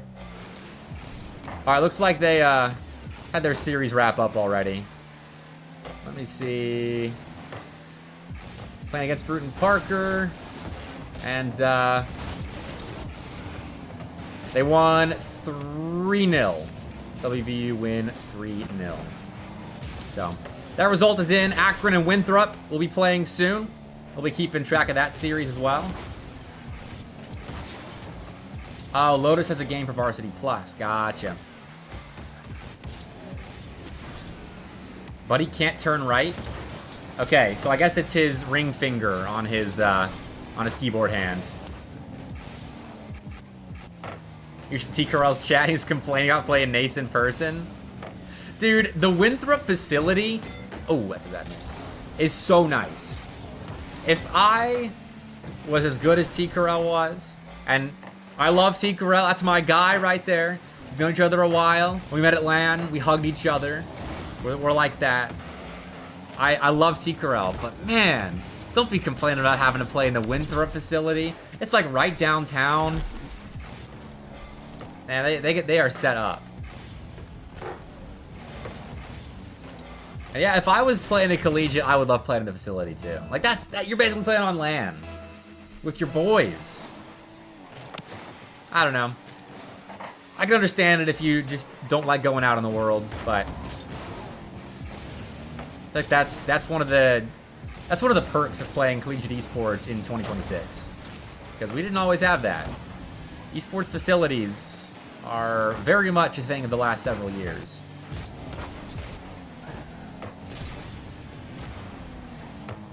You haven't seen Monk in a while? Yeah, he took a break from playing for a bit, because he's married with a kid on the way. Oh, Jacob. Oh, Jacob! That's for you, Sap! Look at this carry. Alrighty. Clearing the way for Jacob with a demo downfield. He beats Asian Eyes and ties us up. That's what I'm talking about. Those are the plays you gotta be scoring if you want to qualify for LAN. And Sean wants more, but it's got to be Jacob. Flipping center for Beans, but oh no. That's an overcommitment. That's an open net. Oh, disaster on the RIT back line.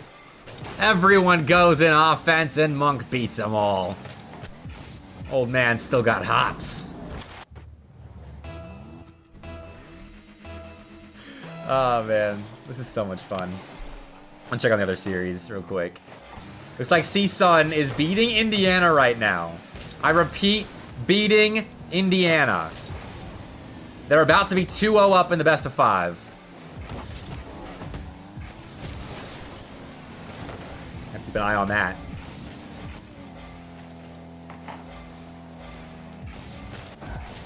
He's been bumped. Oh, Sean's awkward. It's just Jacob right now. Nice, good read.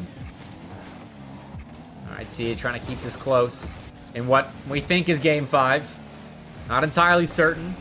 Let me see if the auto report has updated it at all. Nope. So we think this is game 3, but knowing the buds, they could have very well checked in late. center ball.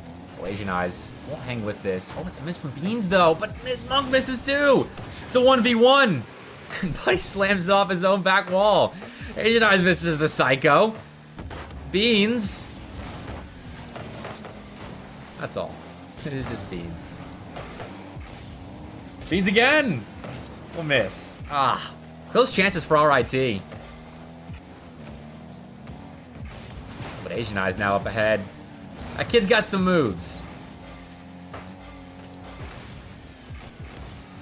Wasn't able to display him right there. He's not quite being the game changer that I was hoping from him.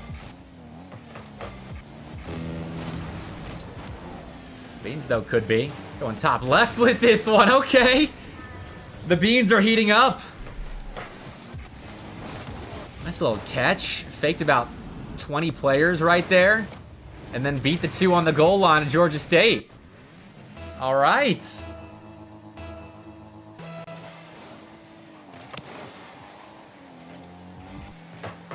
So 2-2 now in what could be game 3.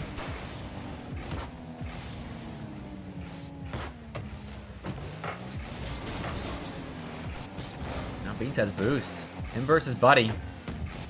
Buddy's got to turn right now. Monk takes it off his car. I wonder if Georgia State are playing with Buddy's broken finger in mind. Like if he has the ball, if Monk and Asian Eyes trying to take it from him.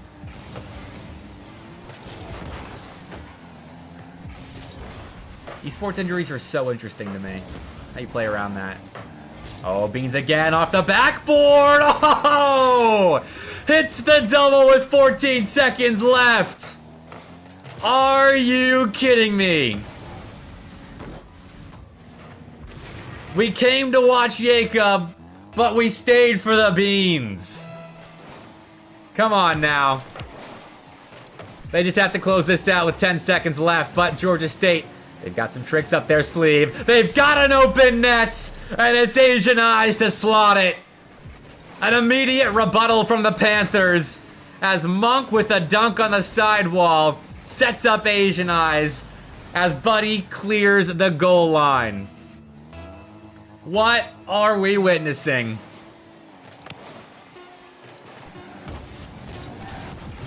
Oh, Beans again. Gets it over Monk. No way. He fakes Asian Eyes, dunks Buddy, and Monk was not ready for that. Beans has taken command of this series. We don't know if this is game 3, but if it is, Beans is delivering a closeout for the ages. And that is GG's. RIT moves on. Beans, greatness. What's up, Monk? Stop streaming him. Oh, man. I don't know. That was some beans. That was some beans. I cannot believe that. Watch their run. They're hot. Okay, let's see who we got before we choose the next series. Hold on. Let's get some music going again. That's for Beans.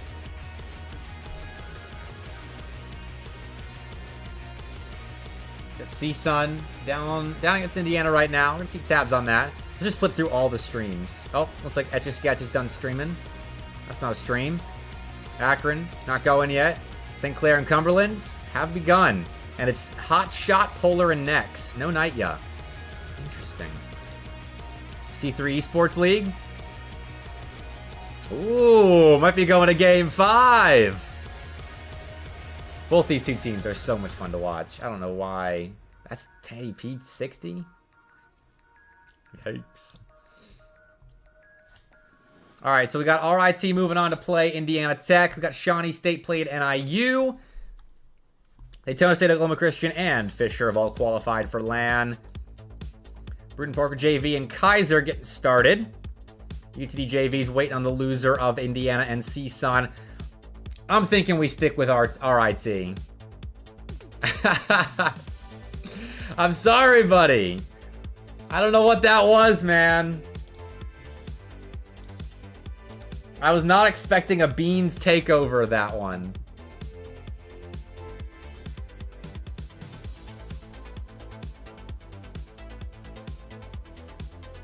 Alright, we just gotta wait for Indiana Tech B and RIT to check in. We'll be streaming it. That one's for you, Sap. I'm gonna update my stream title while I'm still thinking about it.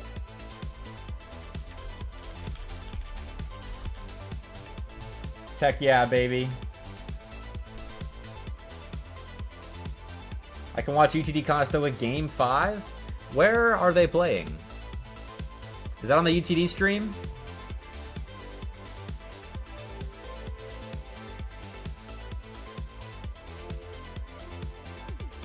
Sorry, Solus. I'm watching Indiana Tech and RIT. I want to see that. I gotta see this one.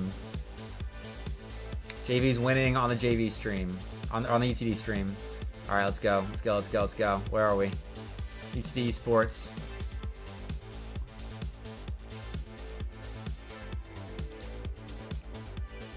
Game 5, 1-1. Frame me here as well. Maybe it's my internet.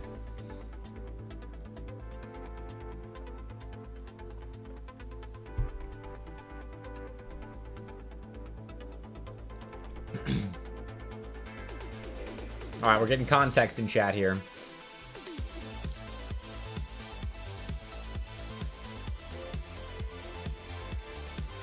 I want to see my rankings real quick. Hold on. Forgive me for tabbing away. These are my top 48 rankings. I had UTD at 48. I had Conestoga at 47.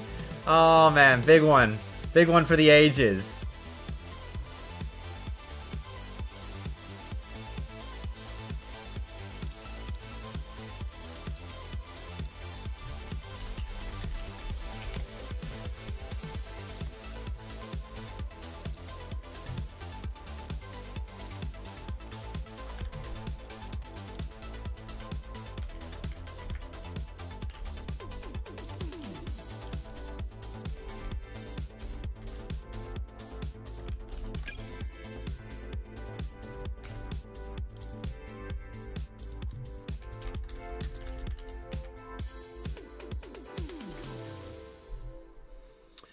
All right, what's the context? Conestoga was up 2-0 in the series and up 3-2 with 0 seconds left in Game 3.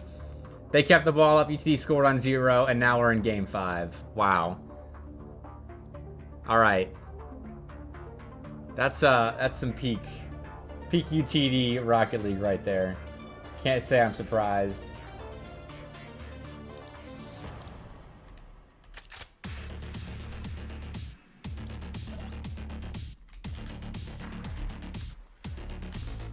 Oh, I wish I could stay and watch this, but we got Rocket League to watch.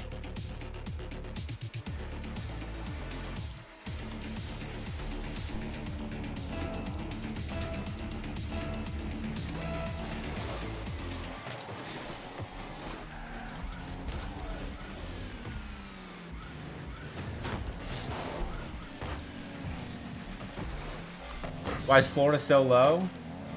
I mean, you guys have those losses to Winthrop Academy. You're going to Game 5 against everybody on the Sun and winning, mind you. So that's putting you guys above. But with the losses to St. Clair Winthrop Academy, it's been a slow start, and you're right below teams that have beaten squads in the top 30 already this semester, Sap. I know it's for the plot, and I don't think you guys will stay there for long. I think what you guys need is a shot against the top team and some time to warm up into the season to really see your peaks in against top competition. Because you guys are a streaky team.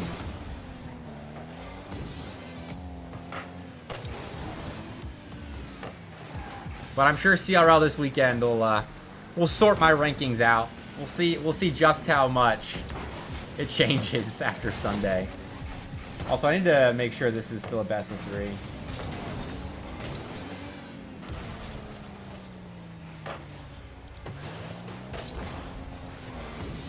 Losers round 3 and 4 are best of 5. So we're watching a best of 5 now. Got 3 more series on stream tonight. Locked in for Sunday? Dude, I will be there. Don't you worry. I'll probably be a little bit late. I'll probably arrive for round 2, but I'll be streaming. All of you better be here or be square. Oh, it is official. CSUN has beaten Indiana 3-0. That's tough for Indiana. I think they're definitely going to be dropping after that one. I had them at 44, but with Daytona State taking care of business tonight, James Madison lost to UT Arlington, so Indiana will be dropping a little bit at least. We'll see what happens.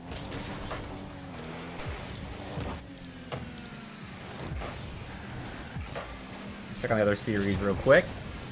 Bruton Parker Academy is 4-0 up over Kaiser at the moment. And Nutty is streaming it. If my Daytona State boys are still in chat, Nutty is streaming Bruton Parker Academy and Kaiser right now.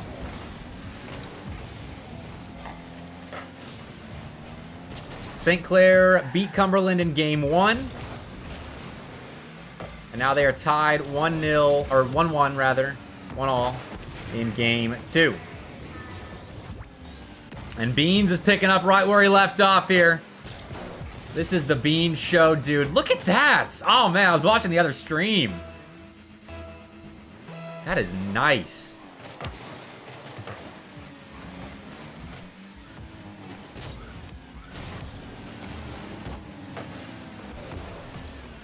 Beans might be the second coming of Zen.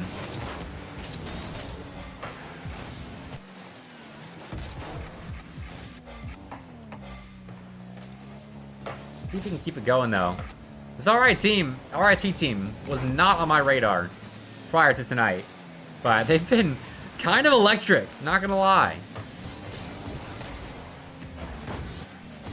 Here we go again. Oh, Beans can do it to him. Beans doesn't have boost. The only limiting factor that'll suppress Beans' raw talent for the game of Rocket League. Did not have boost there. Oh yeah, that reminds me, actually. I will be streaming again tomorrow. We're doing NECC official matches on stream as part of Wednesday Night Lights. We've got, ooh, nice shot, Cloud, okay. We've got Daytona State in Florida at 9 p.m. Eastern. We've got Davenport Leslie at 8 p.m. Eastern. And we've got Southeastern Oklahoma State versus University of North Dakota at 7 p.m. Eastern. I think I got those times correct.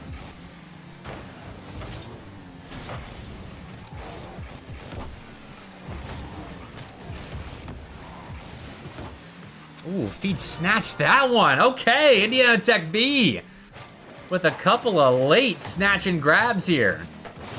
Yaka let that ball get a little bit too far out in front. Beans wasn't there in time, and so Feed will put a go-ahead goal in.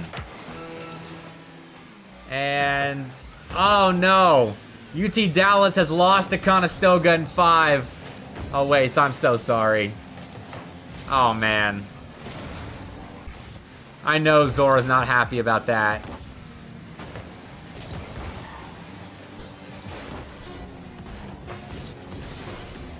That sucks. Oh, but Feed has really taken us over. It was the Beans show earlier, and in this game too. A great last series against GSU. Came into this game hot, but has been shut down by IIT. Yes, it's a best of 5. Yes, it's a best of 3. What? No. I checked the announcement. Losers round 3 and 4 are best of 5s. Best of 5, best of 5. These are best of fives, everybody. Yep. We got 3 best of fives to end the night. This one, the next round, and then we've got the tiebreaker after that. I'll be streaming that one with Nutty. And it looks like South Carolina beat Winthrop Academy in Game 5, everyone. USC picking up a nice win there.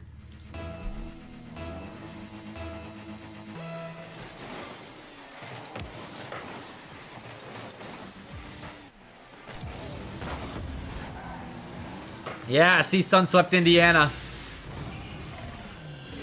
That last game was close, but there was a blowout win, a couple of close games there. CSUN, actually a pretty good team.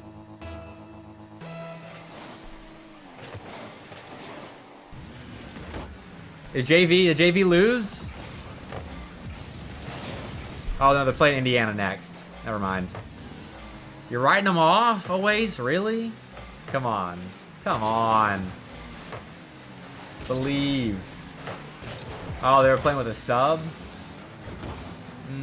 I see. MST, are you guys playing with a sub all night? Oh, Feed. Man. He's got his fingerprints all over this series.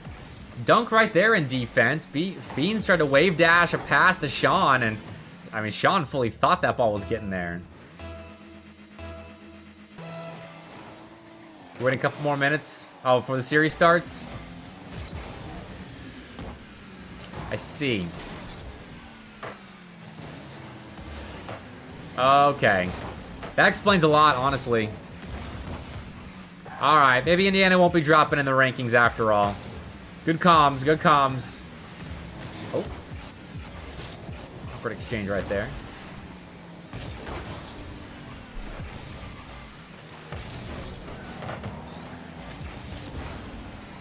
Am I writing JV off? No, I'm still not. I think JV can keep up with Indiana. That's a good team. Even with... Oh, okay, Jacob.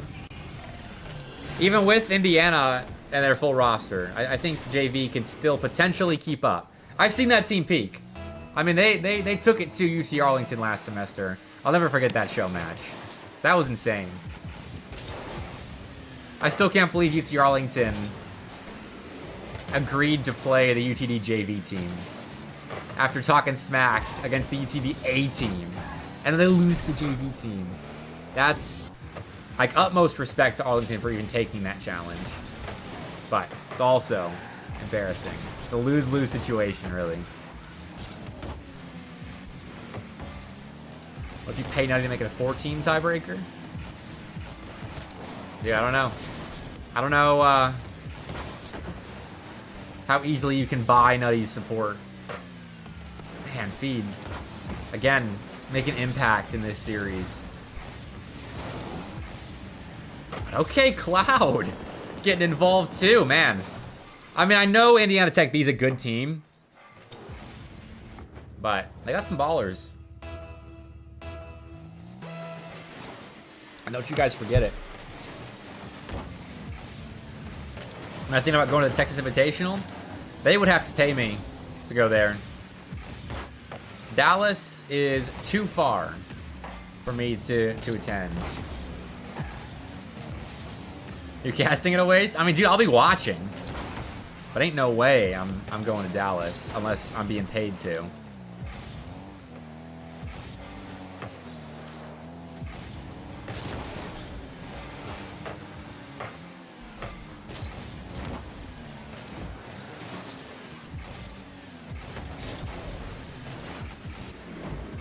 Unfortunately, for me this semester, with managing the coffee shop that I work at now, my LAN travel schedule is going to have to be a lot more selective.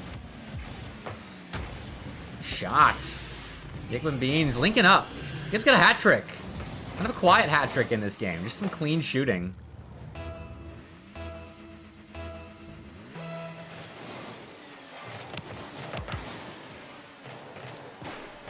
Oh, and Sean and Feed both fall to the ground together. Oh, it's so funny. Them and the ball were just victims of gravity. Oh, Jacob. Oh. Almost making it a less than quiet hat trick. Beans. Very much vocal in the last series, but here has been held a little bit in check. Sean, though, haven't said much about him. Scoring to make it 4. An insurance goal for RIT. Is the RL part of the tourney's all Texas? Is Oklahoma not playing on the Rocket League side? So I know Albedo was looking into that. He said his boys wanted an out-of-state LAN. What? Interesting.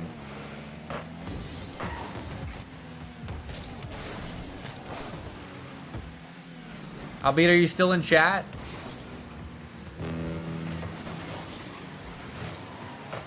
Because I would love to know.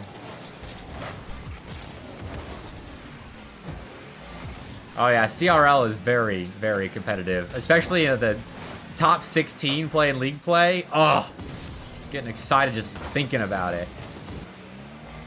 I'm going to try to stream as many of those league play matches as I physically can.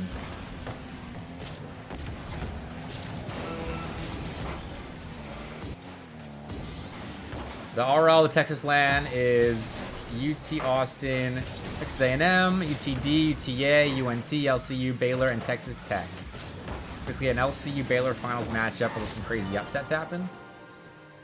Yeah, pretty much. Is Aviator playing?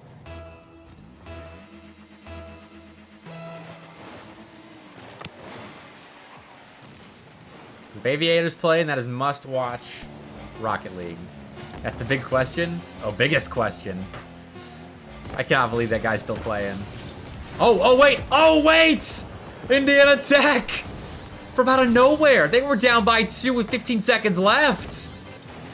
Oh, Jacob got sucked in, didn't make contact, and Sean and Beans are stuck on the goal line.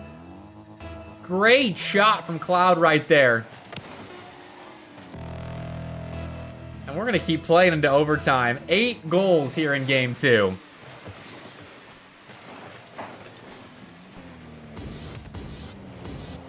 Well, get the beat over 1. Oasis calling a win in 13 seconds. Might just happen.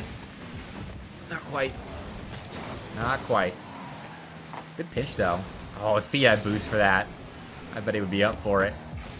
Instead, plays it patient. Chips the ball center. Chippy's going top right. Oh, what a shot. Chippy. Looked like he spun that ball in. Great dime up by Feed, but then Chippy plays it off the side of the net and in. Indiana Tech B come back from being down by 2 with 15 seconds left and win it 5-4. What a second game. We might have found bigger nut jobs than Beans. Beans was doing this to Georgia State in the last series. Now it's Indiana Tech B putting up some fireworks against RIT. Sap's still believing in his boys, though. He knows they've got the chance to come back. Throwing the house on RIT. All right. This sounds like a Bepic point poll. That's what we need. All right, you're going to have 2 minutes. Who wins this series? Indiana Tech B or RIT? Prediction is up now. Put your Bepic points where your mouth is. Sap, I'm looking at you. Put the house on it.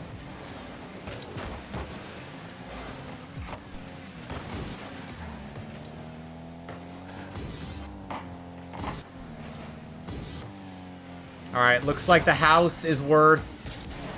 Sap, are you increasing it 10 at a time? You know you can type in the number, right?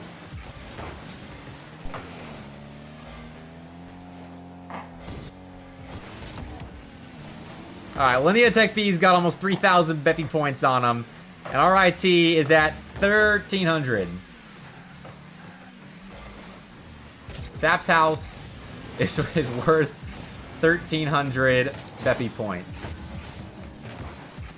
You have 44k, Oace?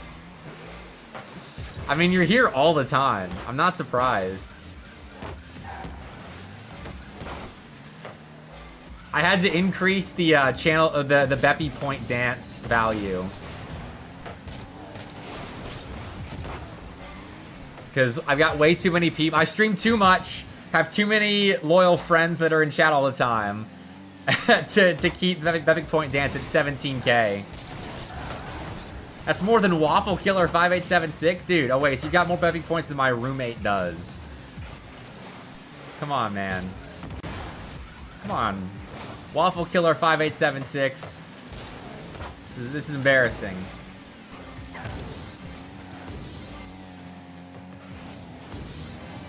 Oh, guys, who's gonna be at the Boston Major?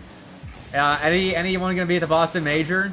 Because first of all, I'll be there. Second of all, Waffle Killer 5876 will be there. It's gonna be his first RLCS event. First Rocket League LAN since DreamHack Atlanta 2019, if I remember correct. Oh no, since Talladega 2022. If B-More's still here, shout out the players that played in the Talladega Collegiate Rocket League LAN in 2022.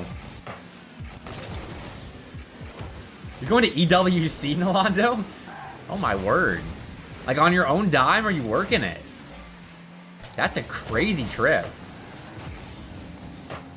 Oh, Cloud. Oh, Cloud, no! Post denies what would have been a spectacular double. But Chippy's got his back. Good rebound. Indiana Tech B putting themselves in a good spot to qual for LAN.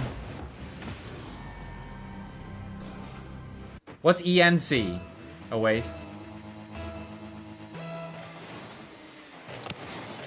Law school graduation trip. Okay, that's really awesome.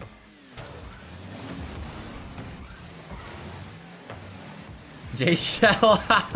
J-Shell told you to come over to his PC Adrift and just to watch the Bepi point dance. Oh, that's funny. Yeah, man, he's loaded down with Bepic points. Oh, the Esports Nations Cup. Oh, when is that? Ooh, close one for RIT.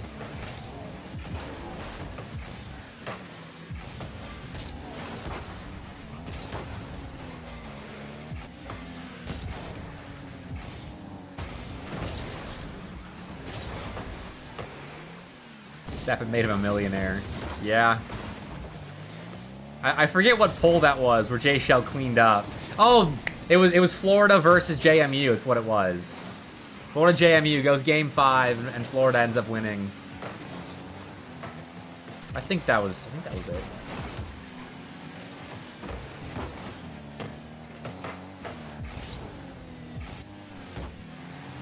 Minute left now. All right, we gotta lock into the Rocket League. Too much yapping going on. I gotta send up a stretch after this series. Been sitting down too long. Alright, Sap. This is where we need your boy to step up. Jacob's been too quiet in this game. No goals for our team. Here we go. 100 boost. He's going ceiling. Oh, he dumps the ball center to Sean, who just got demoed. But hold on. Cloud's in an awkward spot. Still makes the read. Feed clears. Sean's going top bins with this. Feed will find a save. Bean's on the ball now. Can't get back to the wall in time to make contact. Time is slipping away. Beans pops that to Yeka, but Feed is on the scene. RIT can see their LAN hopes and dreams slipping away now. Indiana Tech B can sweep them right here, right now. Pass out to Jacob, over to Beans with a couple seconds left, and Chippy denies him. That's game. Indiana Tech B get up on out of here with a sweep. And now they've got 2 chances to make it to LAN. They've gotten far enough into lowers where now they have an extra life once more.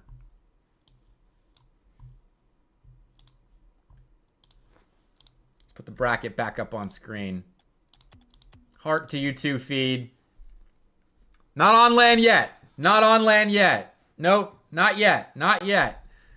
One more win. One more win they get there. They'll have to get through the winner of Indiana and UTD JV. Happening right now. Nope. Happening right now. Period. It's not being streamed. Looks like this one's going to be going on a little bit longer. 2-0 BPCU JV. And Kaiser should be winning here in game 3. Let's see how Akron's doing. 1-1 against Winthrop. Hey, I love the overlay, boys. Good choice. Good choice. What else we got?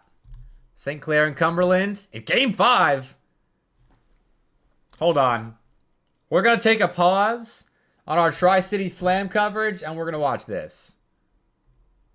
Why is it so framey? Please give me more frames, please. Am I being rate limited?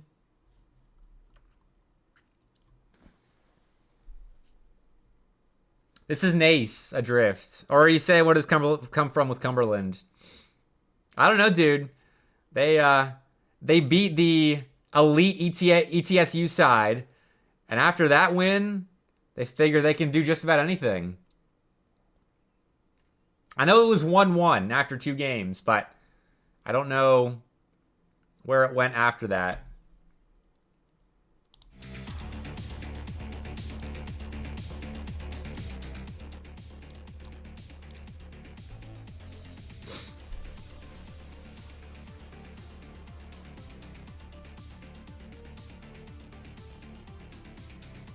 Is Hotshot just like that? Because I didn't think... Like, I knew he was good, but I didn't know he was, like, fill in for the A team for Nightya good and potentially beat St. Clair good.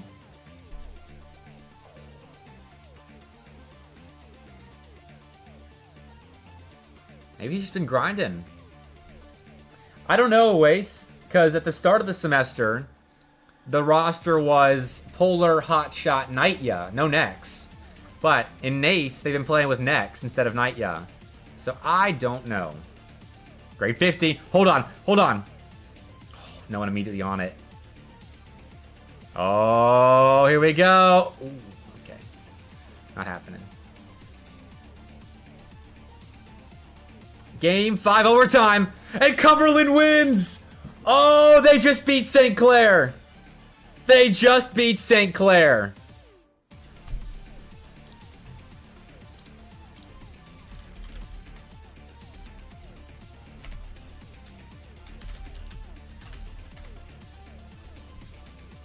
I just sent Hotshot a DM congratulating him. He DM'd me after they beat Akron last week in Nace.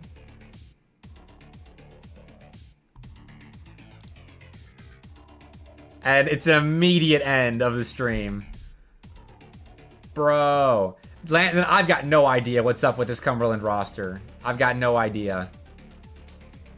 Wow.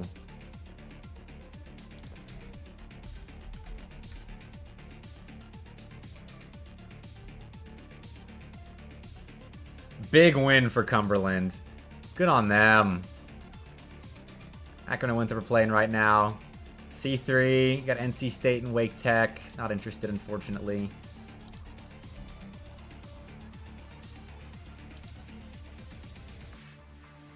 Oh, looks like Northern Illinois beat Shawnee State. Man, rest in peace, Shawnee State.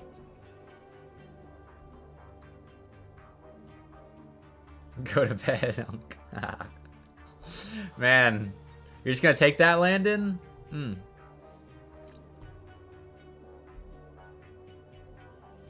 Alright, so we're gonna stick with Indiana Tech B and the winner of Indiana and UTD JV.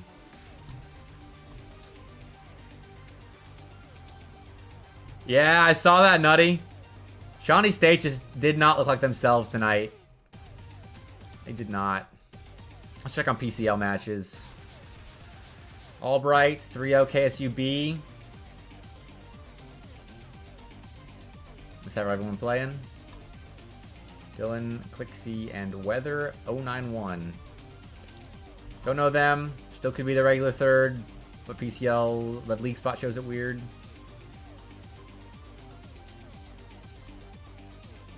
Let's go Auburn. Let's go. Fisher and George Mason. Oh, I'll play next month. Columbia, another forfeit win. Dude, the forfeits in PCL are bad.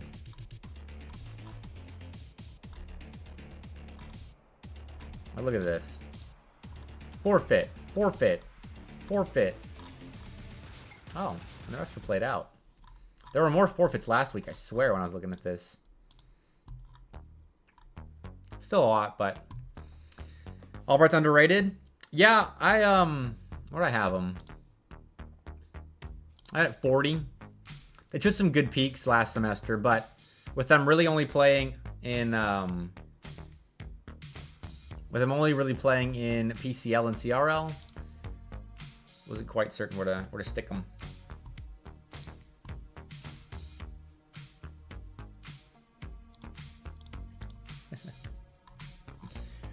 Oh man, hot shots hyped.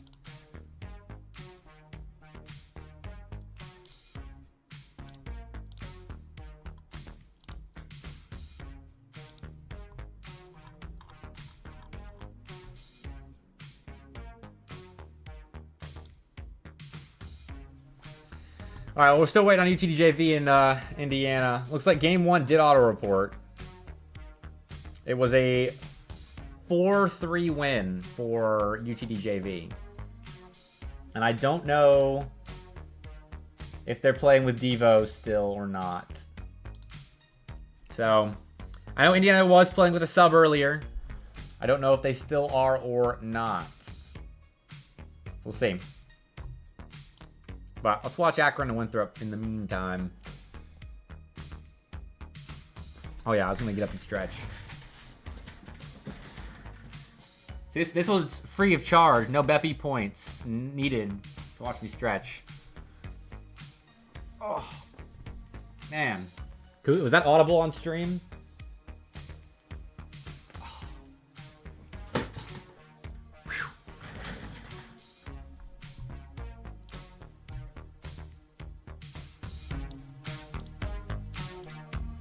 Alright, I'll switch again. Do the behind the back one. Oh. Stiff. Alright, while this series is going on, I'm gonna mute and eat some granola bar. I'm hungry. Oh, keyed out granola bar. That's funny.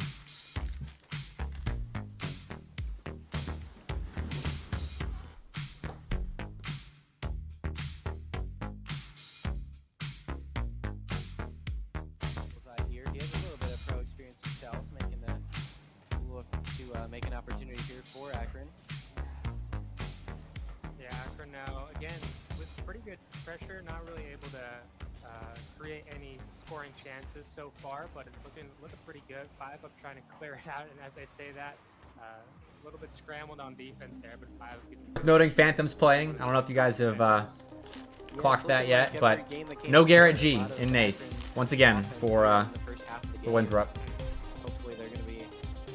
This up throughout the game. Be careful this Winthrop counterattack as we've seen pretty lethal. Demo from Bullseye comes out, 5 up not there for the shot.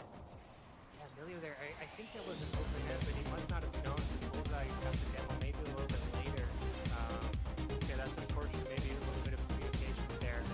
Much doesn't go our way.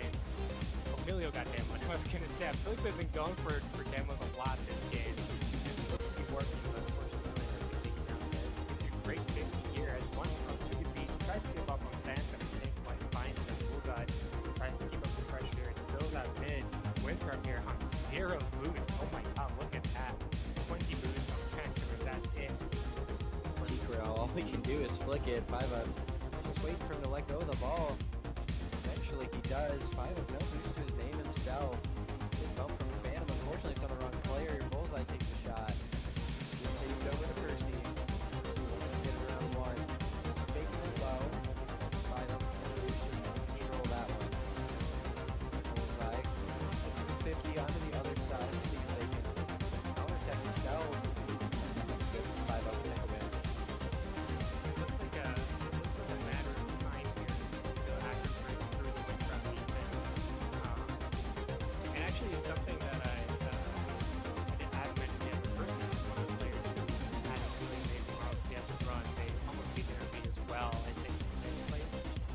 place either top 8 or 16. So Percy, definitely a great player. I know Terrell, for sure. No, I don't think he made main event actually, but he has plenty of times before. As a substitute player, not quite as decorated of a player as Garrett G, but that's Tough shoes to fill. right. Not very many players are. Still, though, very solid Windcraft roster. As you can tell, otherwise he would not still be in this series right now. 5 of 9 has a shot up midfield to get the Windcraft defense to react. Could be season 5 now with Kaiser? Percy with the free shot, 5 have to get the Alright, that matters more than this. Wasn't Nutty watching that?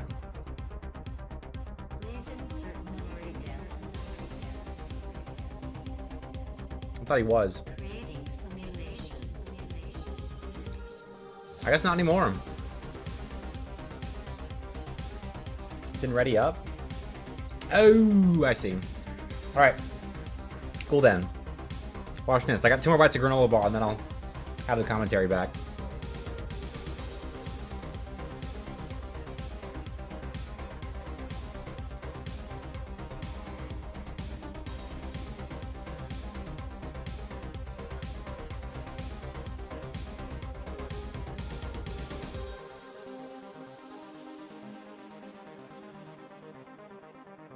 Get ready for the auditive experiment. Administering synthetic nostalgia.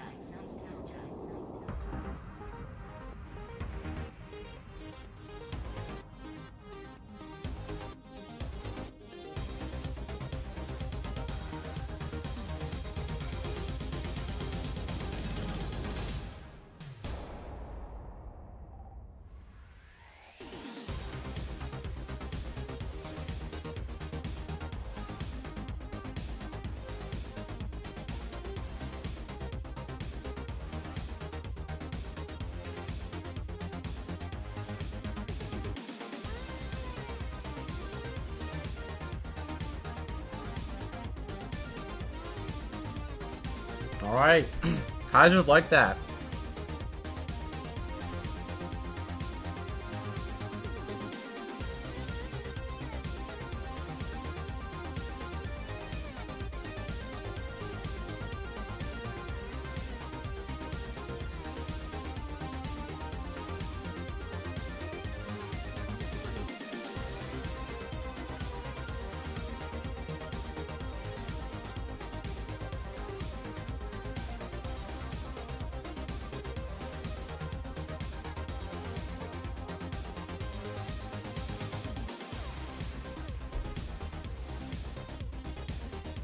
This is a reverse sweep, isn't it?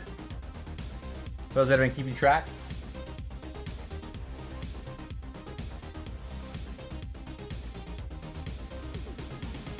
Oh. This guy's just a good team. They've got a couple semesters now playing with each other. They've got talent for sure.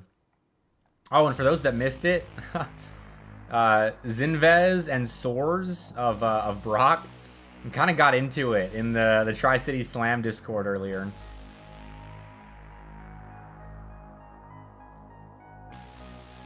So if Kaiser come out and they qualify for LAN, I'd feel like that's a pretty good high note for them to end the day on. And ooh, they might be in that next series. A win here puts them in a position to have an extra life in qualifying for LAN. You gain your extra life back.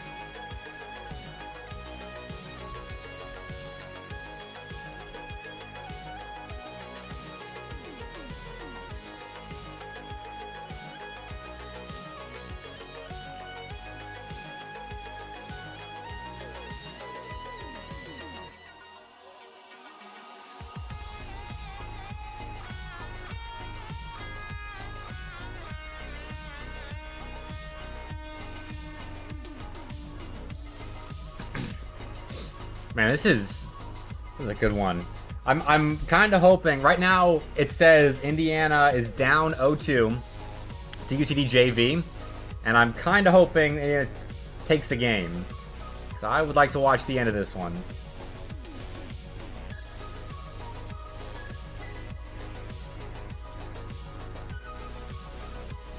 But UTD JV won that second game 3-2.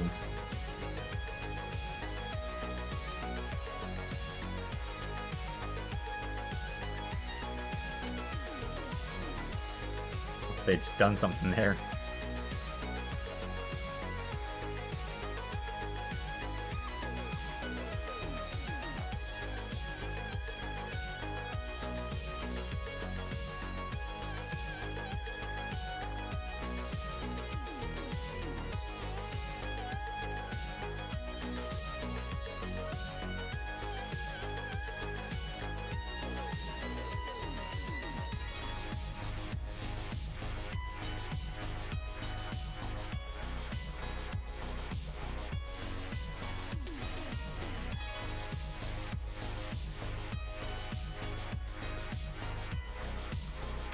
Guys are really beating around that orange net right now. Another goal here, I think, puts away Bruton Parker Academy. I don't think their offense is strong enough to pull this one back.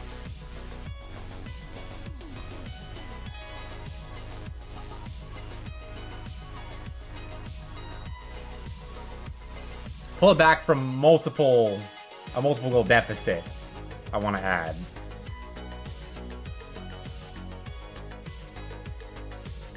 That was nice. Oh man, yeah, UTD JV just 3-0'd Indiana. It's over. No Indiana there. I mean, surely they were playing with their sub. Like, I think UTD JV could win that series if it was a full-strength Indiana, but a 3-0 sweep indicates sub to me.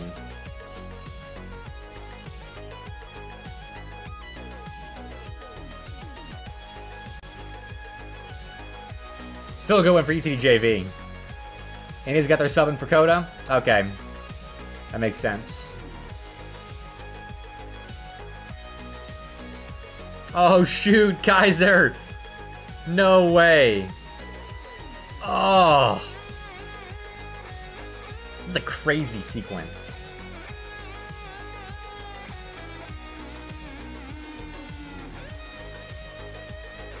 I don't know. Maybe MST will come back in chat and explain. I don't know.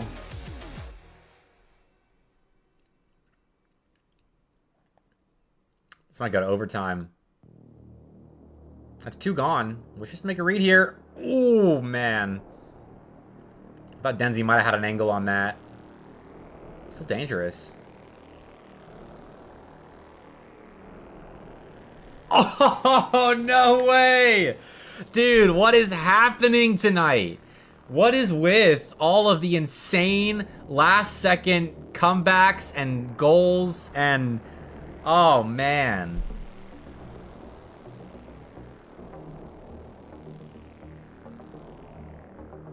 Ball stays up. Ball stays up. Oh, my God. It's still up. Okay. Wow. Bruton Parker Academy end it. Man. Down by multiple goals. They tie it. They take the lead. Lose their lead. And then score with 1 second left to win. Oh, man. It's crazy. Crazy night. I think he just said the same thing. If I can lip read correctly, I think Nutty's just like crazy as well. Yeah, we're right there with you, Nutty. Akron and Winthrop. I don't know the series score. But we got UTD JV and Indiana Tech B coming up.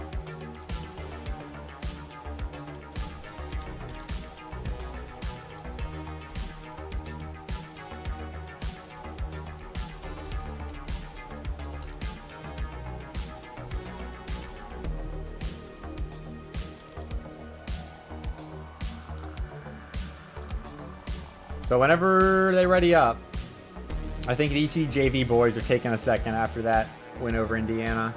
Been a long night for them. They had to run. They're in lowers round 1 here. Beat Kentucky, beat Clemson, beat Indiana. Just dropping a single game. They're on it.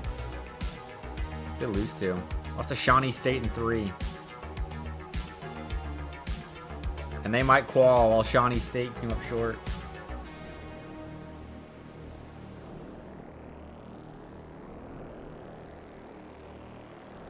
Let's check on Nace.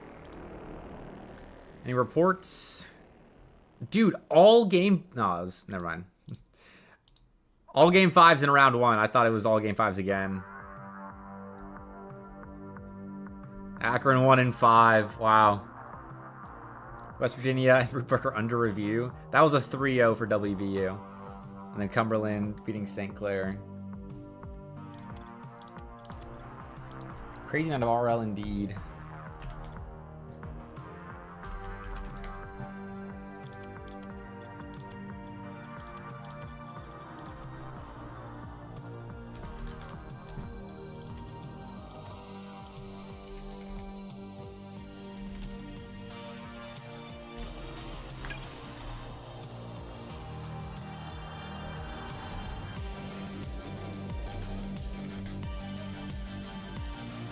All right, lobby's made for UTD JV and Indiana Tech, as you can see by the overlay up there. This is a spoiler.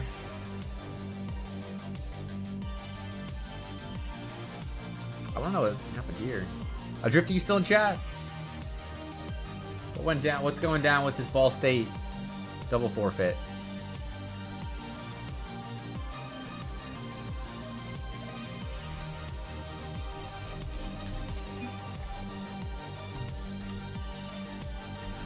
What's up, Feeds Mom? Just in time. Let's tab on over.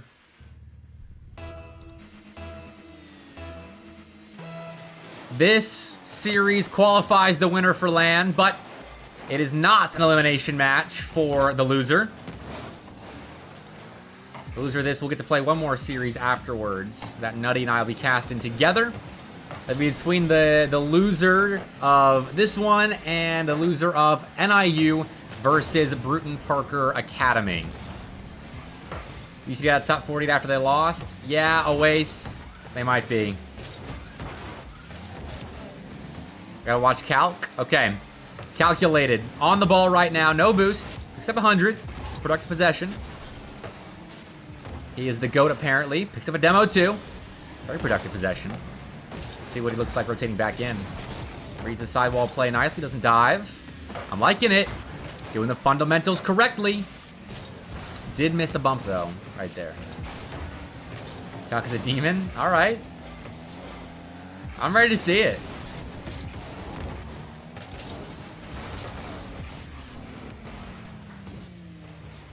Gerardo and is it Zafito? Zafito? Oasis?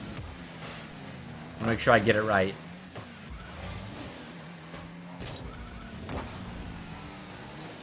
Note Calc's in-game tag. Old?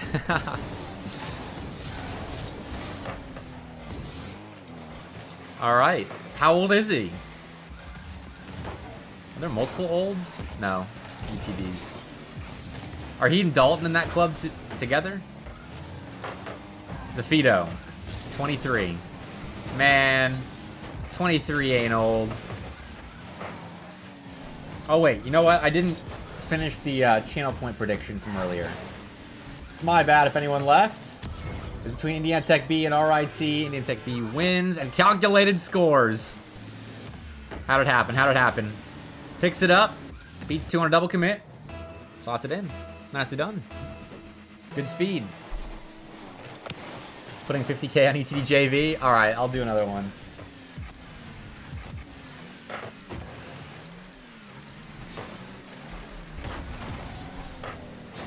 All right, you got 5 minutes for this one. I'll keep it a lengthy one. Oh, actually beats Cloud right there. Oh, and Chippy misses. Whoa. Indiana Tech B. That's a couple of defensive errors. Cloud gets bested by the extra Zafito touch and on the back wall, misread. Also, we've got NIU, Bruton Parker Academy, UTD JV, and Indiana Tech B. Those are the 4 teams in contention for 3 LAN spots. I want to know who you guys think is going to be left out.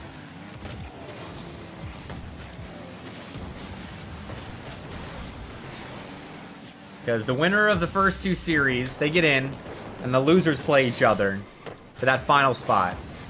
I think I've got Bruton Parker Academy as the team that's being left out.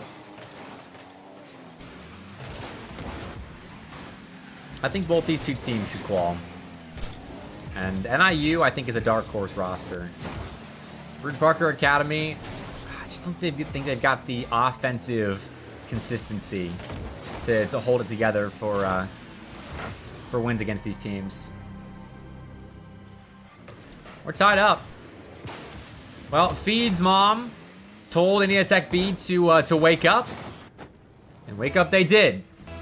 Following the advice. Oh, Cloud's girlfriend's in chat too.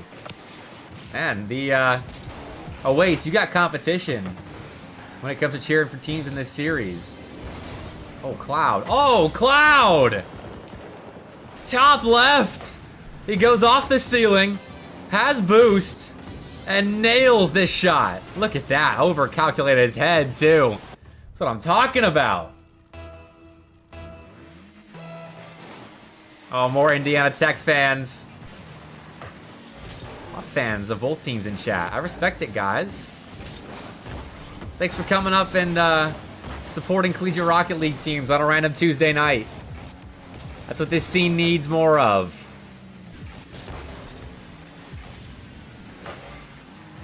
That's Feed's dad. Good to know. The Feed family's in chat. And Feed was in chat earlier as well. Must be the Bepic chat buff. Just saying. Still gotta close this thing out though, but UTD JV are being hemmed in a little bit. Oh, Cloud just missed though. Went unpunished. UTD JV are well tooled for a counterattack here. And we're expecting Cloud to make contact on that. Still gets them possession. See what they can do with it.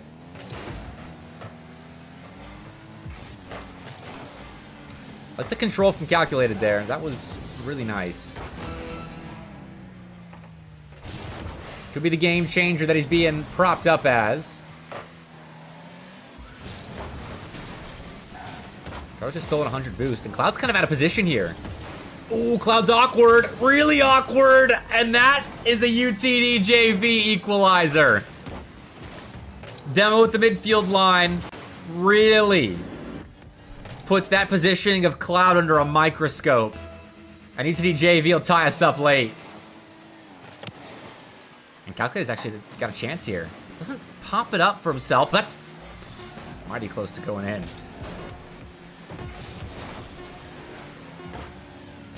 Dorado's made feet a little bit awkward. That's a miss as well. And that ball hits the dirt on 0 seconds. Indiana Tech B, they're kind of looking a little rough right now around those edges. Could use a bit of sanding, polishing in defense especially.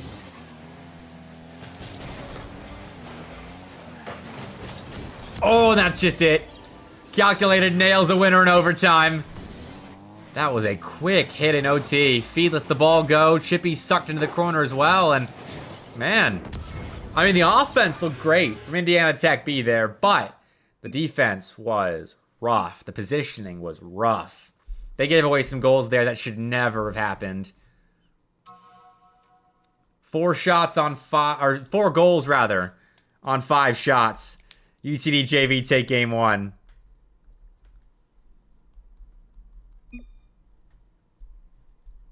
Let's get the notes down.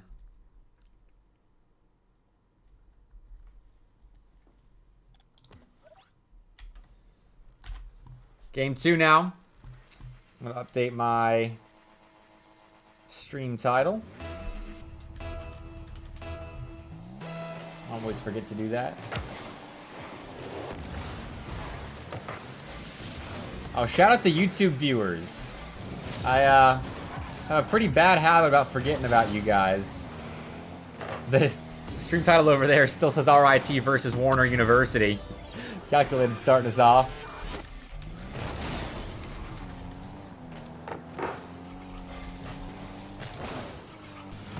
Cosmic Pulsar, BPCU, if you're still here, stands for Britton Park Christian University. And you're welcome for the CRL stream. I do stream on YouTube now as well, if any of you prefer to watch things over there. At Mr. Bepic on YT2. Definitely feel free to check it out, drop a sub. Gotta pull up the chat over there a little bit more often, I think. Oh, Feed has pulled Cloud off the goal line. Chippy's awkward. Everyone's missing. It's still looking rough for Indiana Tech B. And Calculator's doing the right thing and slow playing it. Not giving Indiana Tech B a chance to just play it off to the side immediately. Or keep it close and force a 50 in a safer position. Shot though. The offense hasn't been the problem for Indiana Tech B. That's a great passing play. Oh, Gerano just saves it. Almost gets back for the save, but Cloud will sign off on that. Man, UTD JV made him work for that one, but we are tied.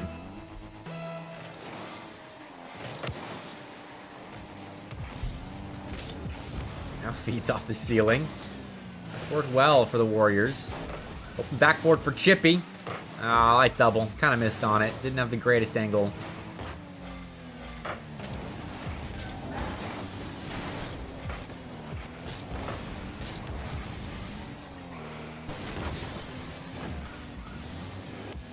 Again, Chippy, a little bit awkward right there. His aerial game's not on point. That'll lead to an attempt of a breakout for UTD JV. Center ball now for Calculated, but Cloud's got good speed. And Indiana Tech B have not been put in a position, or put themselves in a position, rather, where making a mistake is easy. Instead, they're kind of playing more up front in defense. Midfield line, selling out to keep possession, so they don't have to play strenuous goal line defense. Well, that's a giveaway, though. Zafito knows it. Going for the reset. Actually, will dunk Cloud and score. Big 50. Zafito with that quick reset. Puts UTD JV back in front. Didn't get much of the ball, but it was still enough to surprise the defense.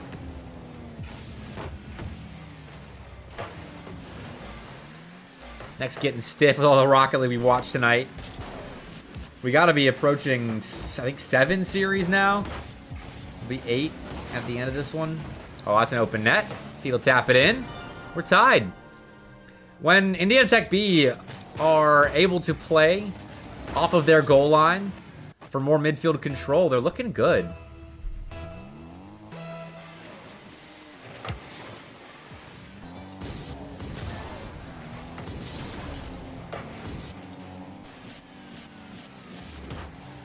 Balls, Zafito. Quick shot. A rebound. Stuffed by Chippy, but the rebound. No good. Gerardo's trying to fake the defense. That gets Zafito back in the play. And that is how you play a crash the boards type of sequence. Not forcing the shot. Not giving an easy 50-50 win to a feed that's panicking and low on boost. Instead, they play for their teammates. And that'll get UTD JV back in front.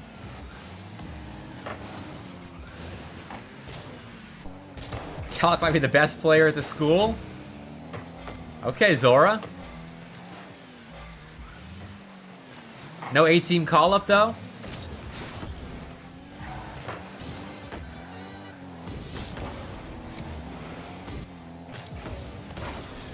Give Dalton some time to focus on his degree. He was fully remote. Ah, okay.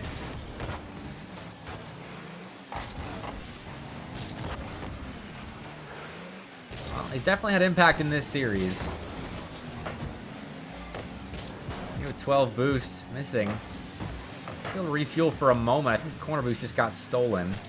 So he's stuck on the goal line with 0 for a little bit. Picked up some pads, and that's enough to challenge. Good speed.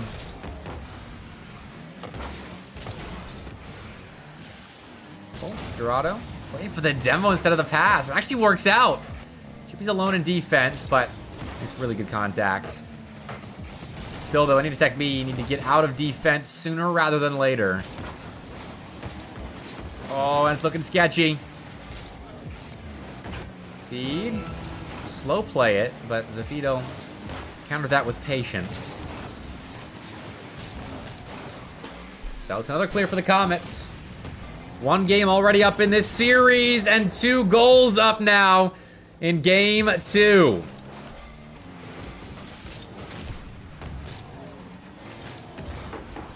We're gonna need another late surge from Indiana Tech B.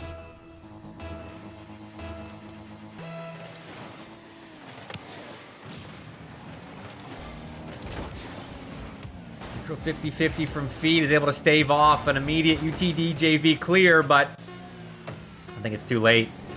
Zafito catching. With that ball popping up. Yep, that's game. UTD JV are going to be 1 game win away. Ooh. Neck's cramping a little bit. Ah. That's been happening. That happens in old age, man. What on earth? Really got to stretch it out, I guess. All right, well, despite the excitement almost killing me, we're going to be happy that UTD JV is now 1 game away from LAN. And that happens to me sometimes. Like, I'll be laughing too hard. My neck just, like, cramps. Any doctors in chat know what causes that? It's weird. It's still kind of stiff. Man. Who knew? 24 is the new 60. If they qual, you got to find a way to get them there. Oh, man. Well, Zora, you better start sorting things out. Because they are very, very close. Right now on Nutty stream, by the way, Northern Illinois took game 1 over BPCU Academy. And Brute and Parker are blowing them out now in game 2. Should be a 1-1 set after the next 20 seconds of gameplay.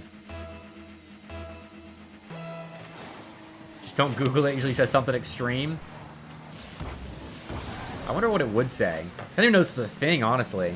Like, it's just like my tendon or something. I don't know. It like goes all the way up into like the bottom of my head. Put them on the top of the car.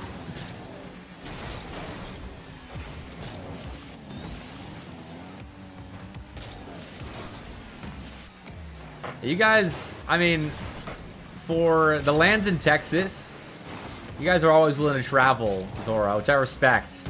Nice block, Chippy. Travel far, too. Because, I mean, Johnson City's what? 14 hours? Probably straining a muscle while laughing, especially if I throw my head back. Maybe. That makes a lot of sense. I wish it would stop, though. It's, I don't know, weird feeling that I can't describe well enough to convey how much... I mean, I guess cramps anywhere kind of make you panic. Like when your calf starts to cramp in bed, you're like, oh. That's kind of what it is, except it's like right next to my head. So, makes sense. 14-hour drive if you want to go. Whew. Google will say I'm dying.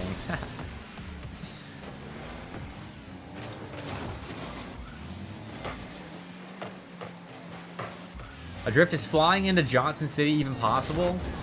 Or would you have to like fly into Knoxville and then drive the rest of the way? Or, I mean, fly into Atlanta. And, well, I guess you can't rent a car in college.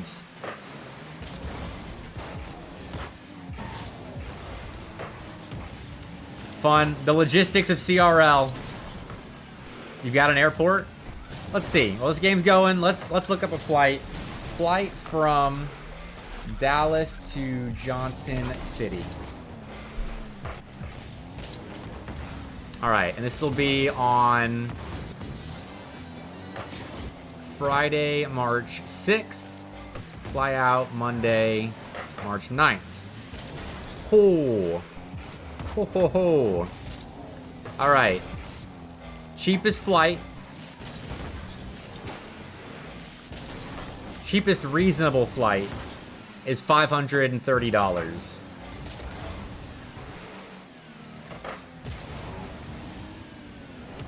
Somehow, though, it is non-stop. Dallas to Johnson City. Let's see Knoxville. Flying into Knoxville. Still rough. $262. Like, you would probably be better off just piling into 2 cars and just splitting gas. No layovers, actually. There is a direct flight from Dallas to the Johnson City Airport. Direct to Knoxville as well.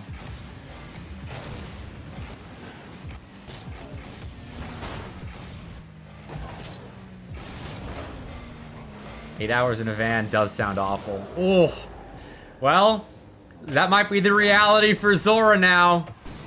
If UTD JV can close this lead out. Poor Chippy, run down there.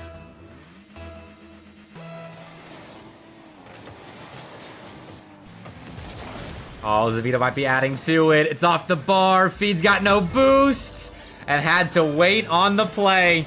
The Comets are this close to LAN. Yeah, that's one of the reasons why I didn't want to be a collegiate Rocket League coach anymore. I enjoyed the coaching aspects, but when we did one travel LAN to Florence, South Carolina from Montgomery, Alabama, where I had to be like, you know, an adult on the team, keeping charge of all of our players. We brought like 14 or 15 guys from the program because there were Overwatch and Rocket League were playing. We brought a media team, that sort of thing. And I was like, man, I don't want to drive the van. I was too young. I am still too young to drive a rental vehicle, but I was too young to drive. I was just the passenger princess in the van. But if I was in charge and driving a van 6.5 hours to LAN, I don't know. I just didn't want that on my plate. So that was a contributing factor to leaving Huntington when I was coaching. You're going to drive to CECC, Bluey? Man, that's a fun trip. Bub and Jake will have fun with that one.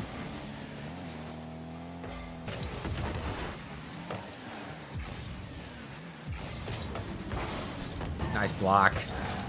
UTD JV are going to close this thing out. I don't know if we're going to see any magic from the Warriors here.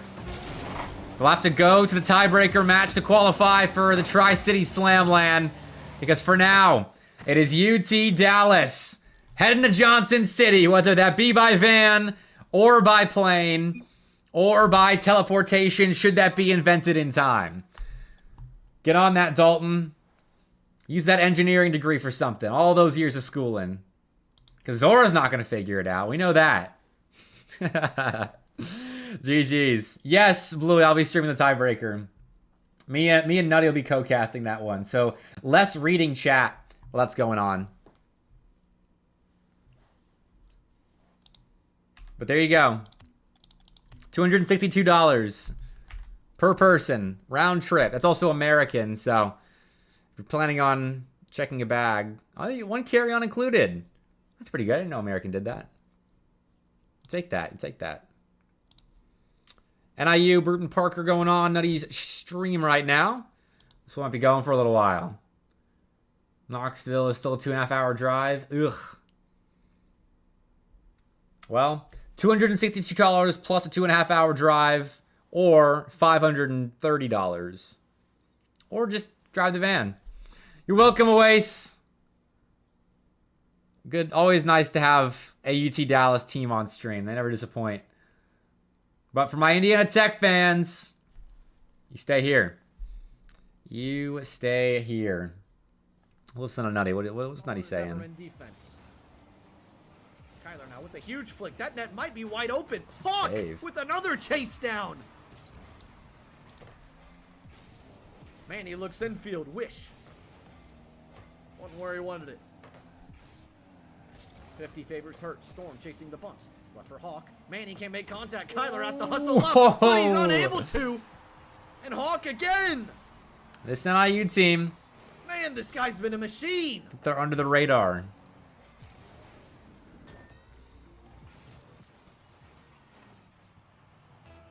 Yep. Clouds GF, I think up in the cheering so they can feel it is necessary. As Hurts tries to find one more, maybe 4-2.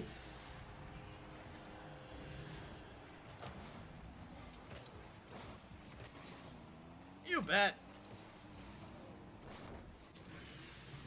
A quick 2-goal swing. That you bet that Nutty just said sounded like an early 2000s video game canned voice line. Oh, it's 5 now. Man. Why not? It's another goal for Hawk. Able to beat the demo. Pardon me, I just punched my microphone. Nutty cracks me up. I saw that. I, in fact, was casting both series. Fun fact. That was fun. Feed will feel it when I pull his Panda Express But I was funding. going back and forth. Oh, yes. This game's still not over. Financial threats.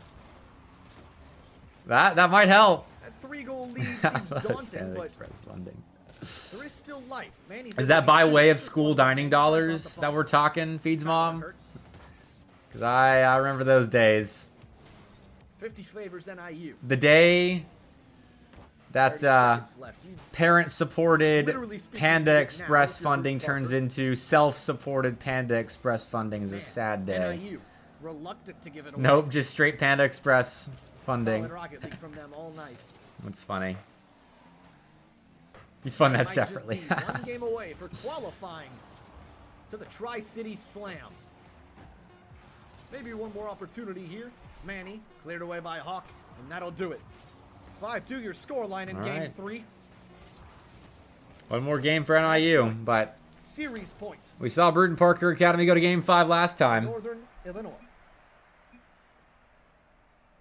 I don't know where my music is. So sorry. So sorry. So sorry. Yo, where are we, chat? There you go. Okay. He's got final music. bracket check. I like that. Good That's production value on Nutty's stream I mean, tonight. I'd love to look at Bepic. Me personally, I'd be okay with it. Always Oh, looking at final me? bracket check. Sweep. This is cool. This is a cool result. UTD JV, fun fact, one series away, one game away, actually. It was one goal, right? Nope, not even close. One game away from being able to That's true. That was called in Qual 1. in Qualifier 1. Forgot about that. Qualifier 2, C-Sun. They got C-Sunned.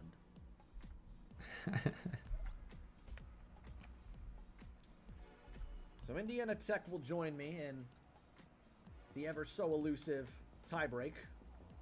But who else is going to be there, you might ask? Well, let's find out.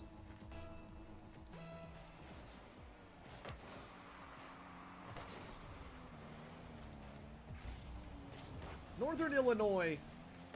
Oh, wait. We had a channel point done prediction, didn't we? something that I don't think any Let me other distribute. team has. Besides A lot of points on Oklahoma, UTD JV already. They have played. Sorry to my Indiana Tech faithful. They've only played the last qualifier, and they might just clinch land. Fisher and Oklahoma, virtual shoo-ins.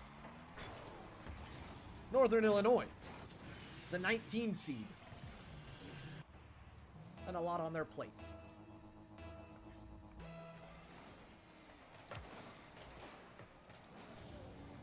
Was J Shell in chat? Shout out J They Shell. have the lead here. Him and ETSU. Series defining game 4. His wish looks for the back pass. to Putting Manny. all this Back on. to Kyler. Kyler shot back to Manny. Oh, it's beautiful. Watch it fly. 1, 2, 3. Oh, that is 2. nice. That was like a 3-point arch swing right there. What's up, Feed? Yeah, Feed, your mom's threatening you. Saying no more Panda Express if you don't win this. Kyler looking up top for Manny, but the cookie Why is jar ETSU occupied by actually in both East teams. Tennessee? For once. Hurts we've got a school that actually follows its location. Manny being a nuisance, able to collect the Actually, ball. North Alabama does that too. They're up in the northwest corner, like literally next to the border of Tennessee and Mississippi. It's just Storm and he has limited boost. Not gonna get any more. Here's Hawk though. 1v1 with Manny. Locates the bump, it's just not as strong as he'd wish. Speaking of, his carry is Oh, good, and it man. allows for Storm to poke it away. What is going on with the Bruton Parker defense here? Kyler on the goal line? That's bad. Kyler's just a bit awkward there. Yeah. Still a lot of game left. Hi, Beans. Off the kickoff. Wish. Quick shot. Hurts. Oh, Almost barely. got that. Can't make that save. Who do I think is winning the tiebreaker? The Well, fact that my initial I reaction was that he did in fact bet get on, that save when we listed all the speaks teams to out the defense that he's put on display tonight. and said there were only 3 spots available, I said that Bruton Parker Academy was going to be the one team that gets left out. And right now, if this continues, then IU kind of looking pretty solid in offense. Manny sticks around on that ball to make another save. Now They it's can Hurts. close this They're thing all out. quiet. Besides that, And I think I still back Indiana Tech B against Bruton Parker Academy. I think they've already played for the bump, in lay it down. a qualifier or two. Hurts, but he had no boost to make do. Wish now. First touch is solid. Hawk on the Actually, lead. check. Manny Check this out. Pardon me, demolishes him. IITB. Back to himself. What we got? Over Yep. Storm, and in the net. Bruton Parker JV is a 2-0 in a best of 3. And that's the only time they've played. It's But as simple as that. it was a 2-0 in a best of 3. 2 touches, 2 beats, 1 goal. And it was their warm-up scrim. Okay. If you want access to that spreadsheet, feel free to join this Discord. Off the kickoff, a quick That is my CRL Discord. might be empty. It's got that spreadsheet linked and open to the public. Shot. Sinks it again. And you can also just hang out in that Discord. A rampage of offense here in game 4.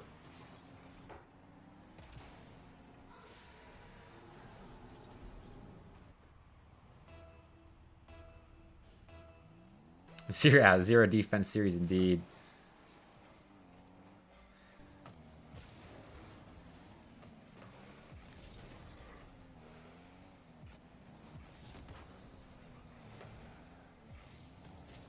NIU did play last split. Kyler is able to make the Them and their B team are both pretty solid. They're just not, they don't have the results to get into the top 48. They're right in that bubble. Oh, man. Well, there's the midway point of this game. It is signified by That goes in. a Hurts own goal. Correct. I believe the ball was still on target. Oh, man. Maybe Hertz don't got it like that still. was it Bluey or Adrift that said that? One of you was asking if Hertz still had it. It's a little awkward there. Yo! What's up, C3 Esports League? Once more. Welcome in. Getting harassed. Hurts. What's up, guys? These teams I was not keeping stop scoring. tabs on that South Carolina Winthrop Academy series. The defense is optional. Game 5. I didn't see the result, but I saw SJT being interviewed, so I know what happened. I just don't know the Series grows ever score. Shout out to South Carolina for that one. Hey, if any of you are interested in Carolina Rocket League, check them out. C3 Esports League. Love the guys over there. Oh, it's 3-1 USC? Oh, I thought it went to 5. Kyler now on the pop. That first touch is so I don't know, I've been trying to keep track a lot. So never mind there. Still a good win for South Carolina. He doesn't even need a reset. Yeah, stream's been good so Oh my far. This is goodness. the Tri-City Slam qualifier. The final one, by the way. What we're watching right now is Nutty's stream because the loser of this series we're watching here will play against Indiana Tech's B team to qualify for LAN. It is straight up the final spot. It's win or go home. Win or stay home, I guess would be the proper terminology. But the winner of this series does qualify to LAN. BPC, you need this. And the LAN has a several $1,000 prize pool. Neither of these Features teams like Concord, Fisher, Oklahoma Christian. Got Florida there. James Madison, UT Dallas. frankly, neither of these teams deserve it. They both play sound Rocket League. Oh, I thought he was roasting Ball him. on the car. Oh, man, if Kyler, Storm landed that save. bump. Maybe a transition, but Storm shuts it down. Wish now. No boost. Spawned maybe a half a second late. Manny now. Free ball. Looking for Kyler. Kyler was tracking, but remained grounded. Kyler now. Combined with Hurts. What airport would you fly into for Tennessee? Johnson City has an airport, but it might be expensive to fly there. Just wish. Sidewall. Leaves. Kyler. Maybe the last member back. Under one. Wish with the pop. Hurt. Adrift, Great what touch. are the Feels so 3 much cities fun. and Tri-Cities? Delivering a hawk. Winds up decommitting. Storm now. Because that just clicked in my head that this is called the Tri-Cities Slam because the area is the Tri-Cities. And also the airport code is TRI for Tri. Man, this kid's been ridiculous. Wish tries to keep it up. Manny, catch, looking for a teammate. Maybe Kyler. No, killed. Golden goal for Northern Illinois to advance to the Tri-City Slam. And everything on the line for Bruton Parker Academy. Wish in that corner. The 50's favorable. Can't find the dunk. Kyler first one to it. Going right to left. Oh, It's Storm almost hooks it connected away. on that, did Kyler. Wish, beautiful play there in defense, realizing that Hurts might have a touch. Read it beautifully. But he does, in fact, lose his life. Kyler now. Dangerous touch here. Hawkins, This is but so he close on both maintained sides. control. Bristol, Near giveaway. Kingsport, Kyler, and that Johnson last City. puts it in. No Manning. All right. Turn back. Wish. Boost. Ball. Control. Looking for a teammate. Or just doing it himself. Focus it away from Hawk as well. That explains why there's an airport His tank is with Bristol empty. being No there. Storm with I a actually didn't know that Bristol touch. was there. Much to be desired. Guess I never thought about where Bristol Storm might had the be. empty net, but it was cut off. It's like the Wish has to Quad be Cities, careful but here. minus Storm 1. hunting. That's keen analysis always. Here comes BPC. Not much boost, but a reset for Wish. Uses it. Oh, there are 4 cities. Oh, maybe it is the Quad Cities. Neither of them had a great opportunity, though. Back in this corner. Storm. Pass. Great Hawk pass. for win! There it is. The 19th seed has done it. The NIU team's pretty good.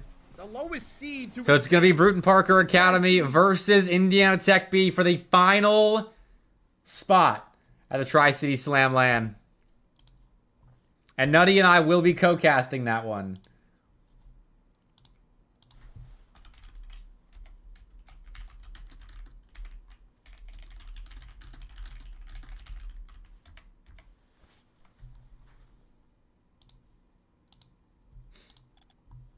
If Kyle doesn't have his ski mask on, he's losing.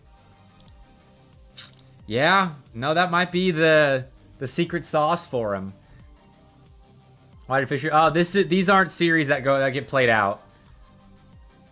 You automatically qualify if you get to this stage of the bracket. It's just to show who made it.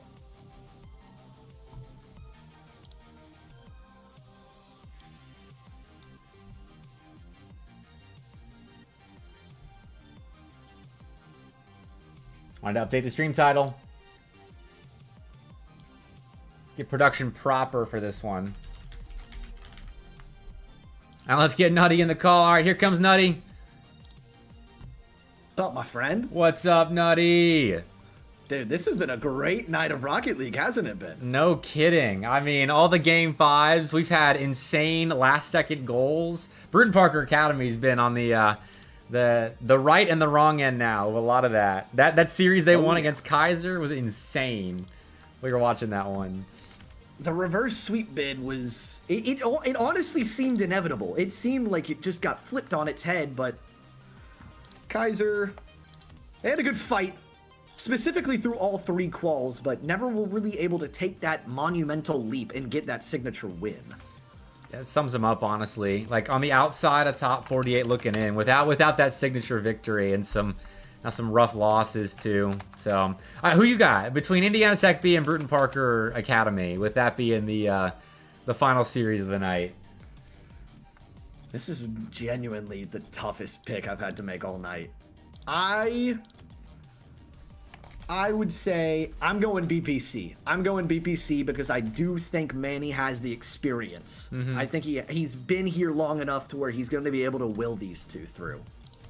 Okay, because when we had the 4 teams that were going to be playing for the final 3 spots, I went through and picked which of the 4 I didn't think would make it. I don't think Bruton Parker Academy's got it. They just look really a little weak in my eyes, because when Milk played with these guys, like, he was obviously a guy that mechanically could carry in offense and also defensively could carry. I don't think Manny's that guy. He just doesn't play that role on any of the teams that he's a part of. And so I think Indiana Tech B are gonna win here. Though they looked a little bit awkward as well against UTD JV. They were caught way out of position on several occasions, and so Bruton Parker could definitely punish that. I guess we're gonna find out now who gets that final spot. Yeah, we got a best of 5 locked and loaded. Final team advancing to LAN. Here you guys go. Bruton Parker Academy, Indiana Tech B.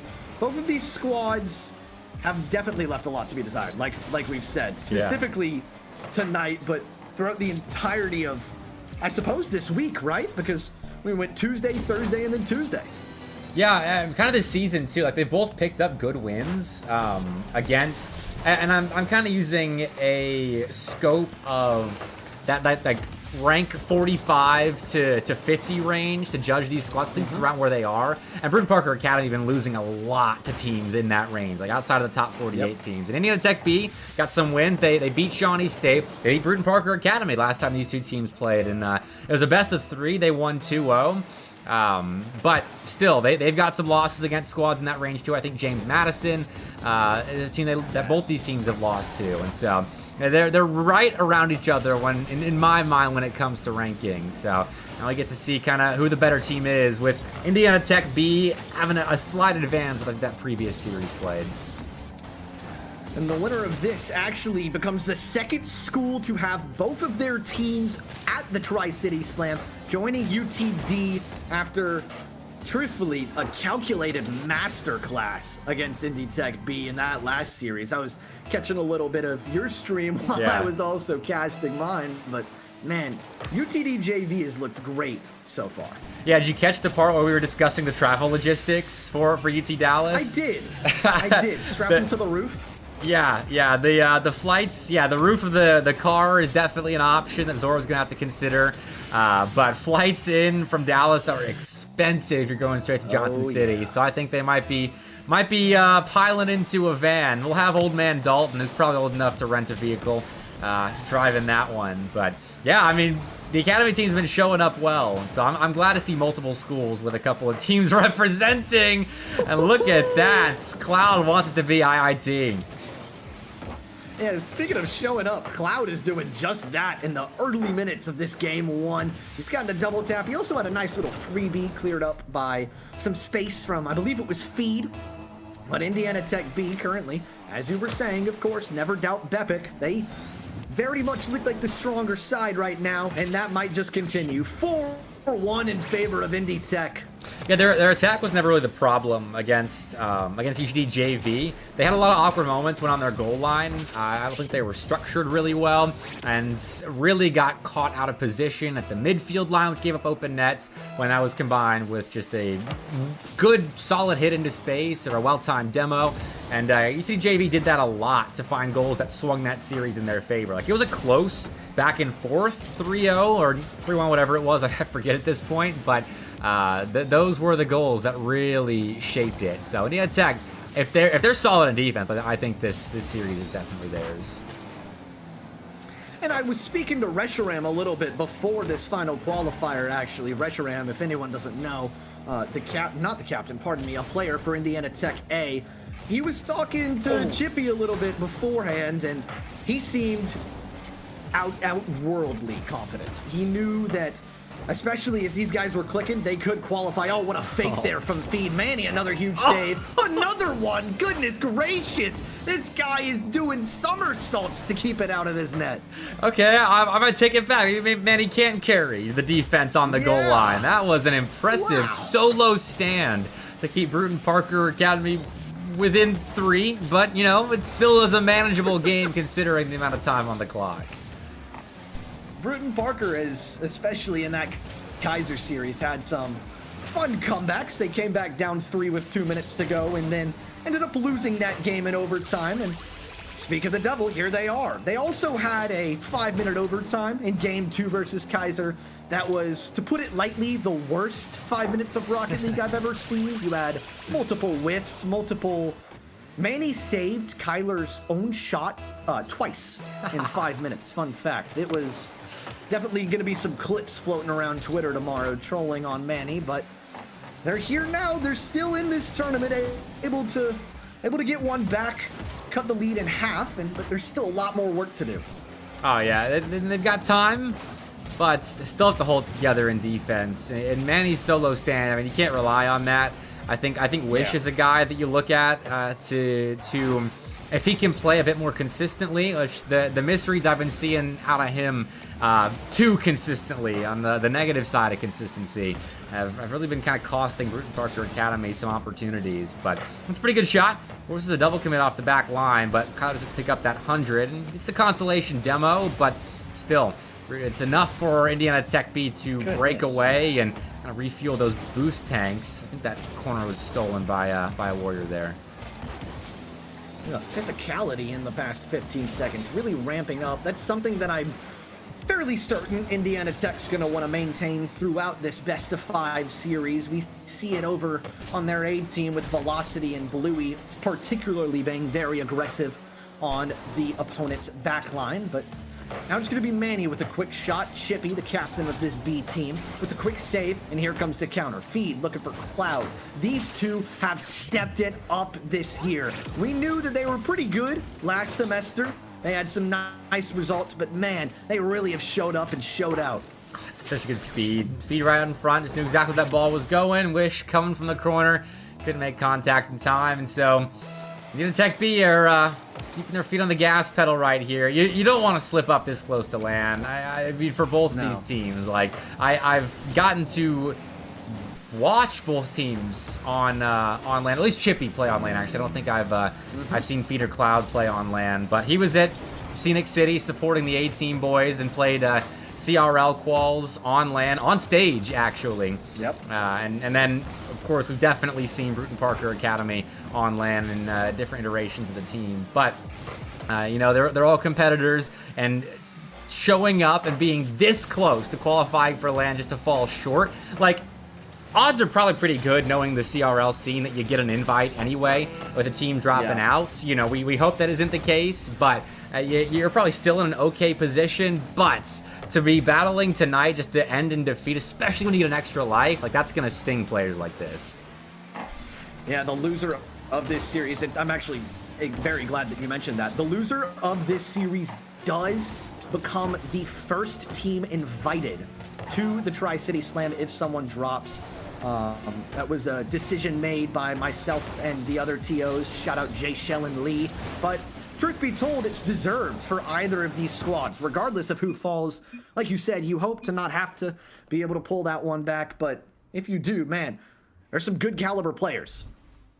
Yeah, and this is going to be a really good LAN. I mean, it's really, right now, outside of CECC, that's going to fit or mostly fit my qualifications for being a major CRL LAN with the multi-$1,000 prize pool. More than half the field is probably going to be ranked in the top 32 or top 40 at least, and so you're getting really good competition, even in these qualifiers. Like we were looking at my spreadsheet earlier, and about a third, after tonight, probably closer to a half of all of my significant results on the semester are going to come from the TCS LAN quals, because you got a lot of teams, especially in that 33 through 48 range, that are competing in these, and some pretty important qualification best of 3s and best of 5s.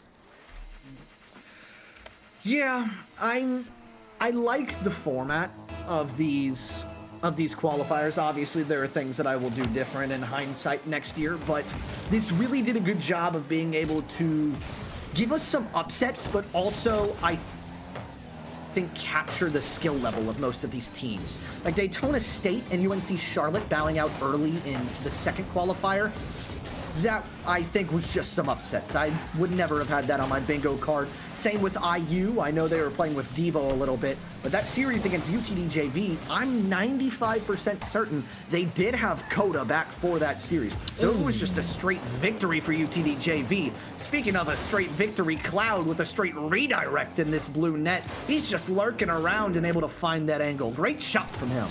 Ever since his girlfriend came to Twitch chat to support him tonight, he's kind of been popping off a little bit, and had some explosive moments in the UTD JV series. But right there, that's more like it again to keep the run going for the Warriors. But Kyler up ahead, just beat everybody. All right, we got the guns a-blazing. Yeah, you were talking about Wish being the player you're looking for on BPCU Academy. I'm looking at Kyler, man. This guy's mechanics are truly brilliant, but he really just hasn't ever been able to put it all together. You look at the CRL Opens when he was running with Wish and Shane or Antics. They had some moments, but they just weren't ever able to find, like I keep saying, that signature victory. They keep falling short. Maybe, just maybe, this is the team that he's going to need with Manny coming in to push them into qualifying for some lands. Maybe, because when you're playing with Milk and Antics, I mean, those strong first man or like strongest guy on the ball rolls are going to fall right to him. But with Manny, like I was saying, that's not really the case with him. He's very much a facilitator and a demo player and a space creator off the ball. A lot more than he is on the ball, and he can peak for sure with on-ball control. But Kyler, I think, in this team is definitely that guy now. I mean, he's kind of part of that the esports tower schooling group with Katz coaching, the former South Carolina captain, with Drift and Yags and that school of thought as well, and Kyler there too. These are all guys that are really mechanical if you give them space, and so they can be game changers on their team for sure. But now we got Wish on the ball, and well, he's not allowed to do much in the way of changing the game.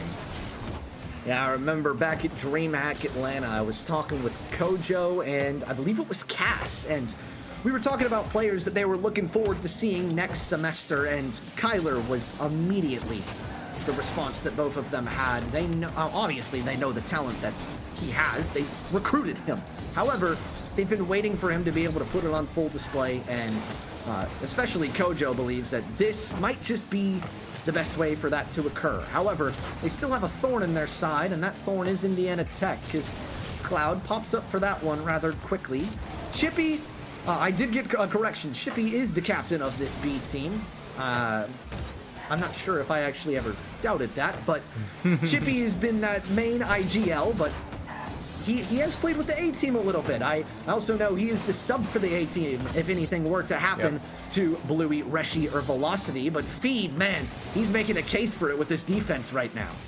Yeah, Chippy's got a lot of A team experience playing with Miller before he graduated, and Bluey, of course.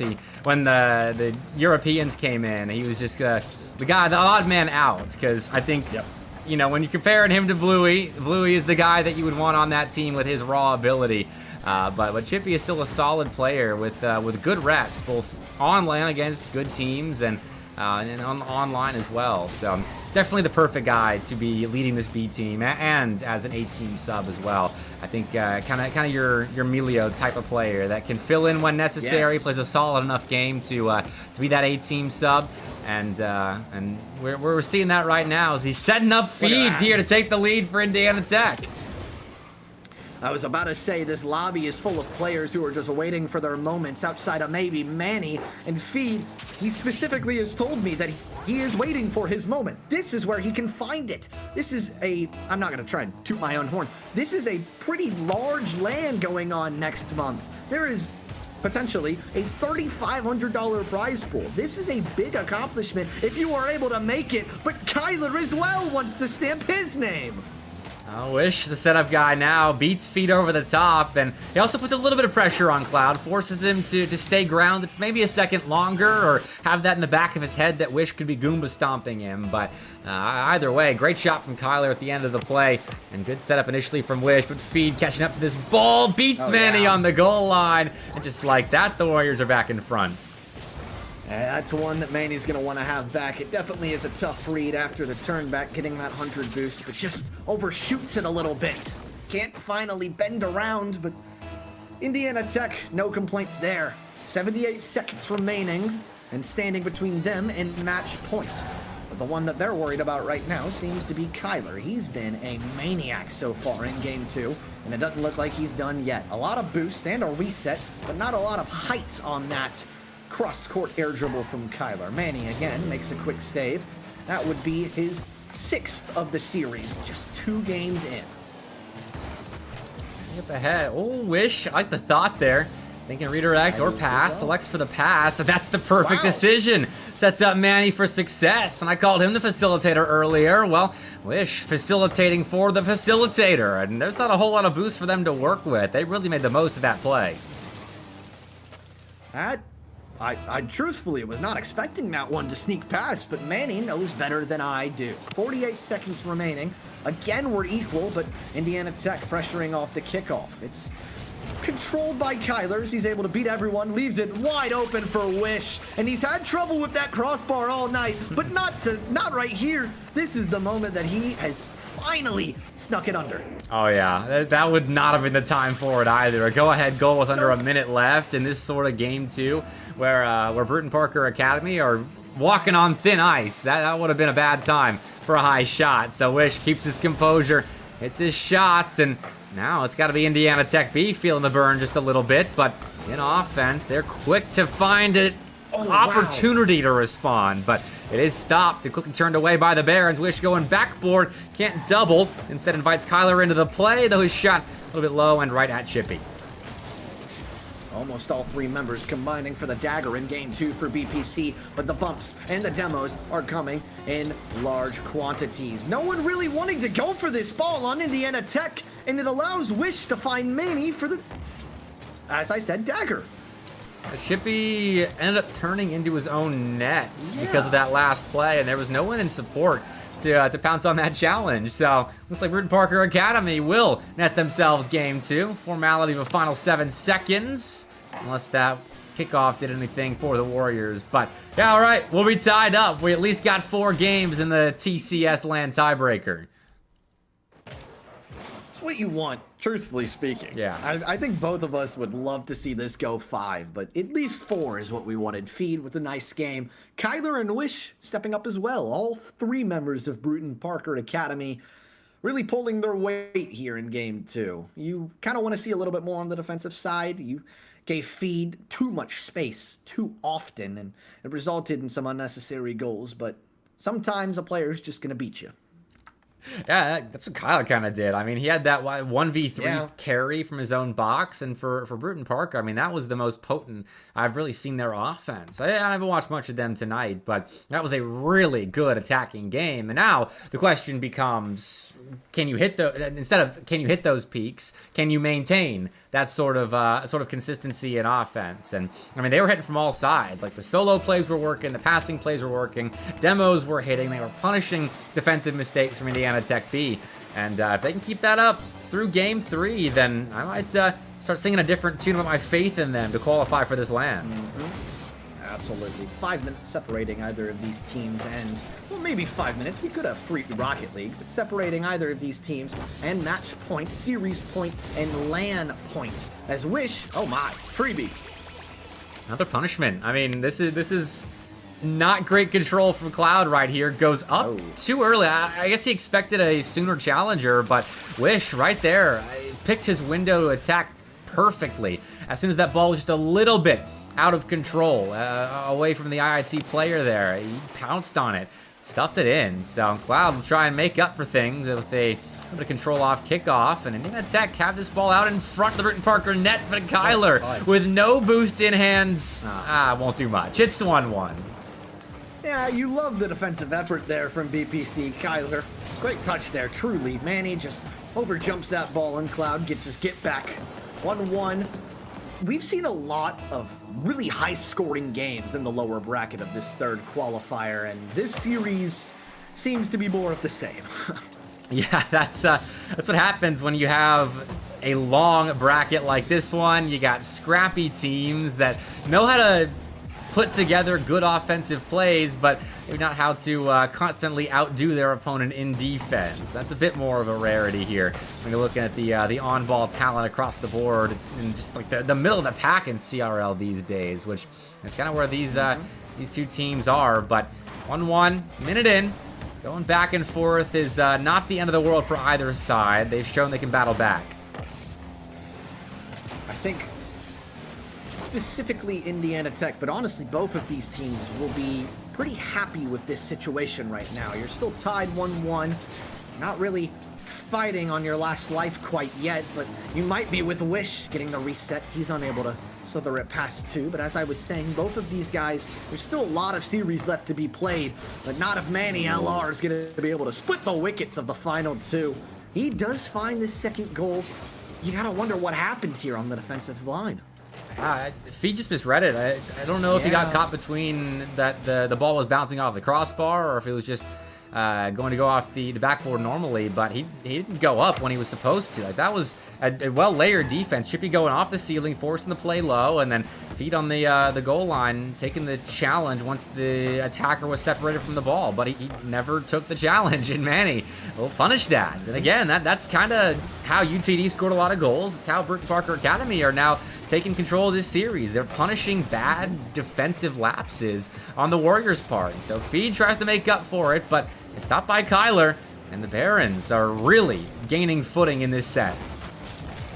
Indiana Tech's been able to get a couple of solid opportunities off some 1v1s, but typically, as especially we saw here with Feed, they're just not much boost left in the tank for them to work with. They just gotta go for a quick flick, and more times than not, it's read out relatively quickly.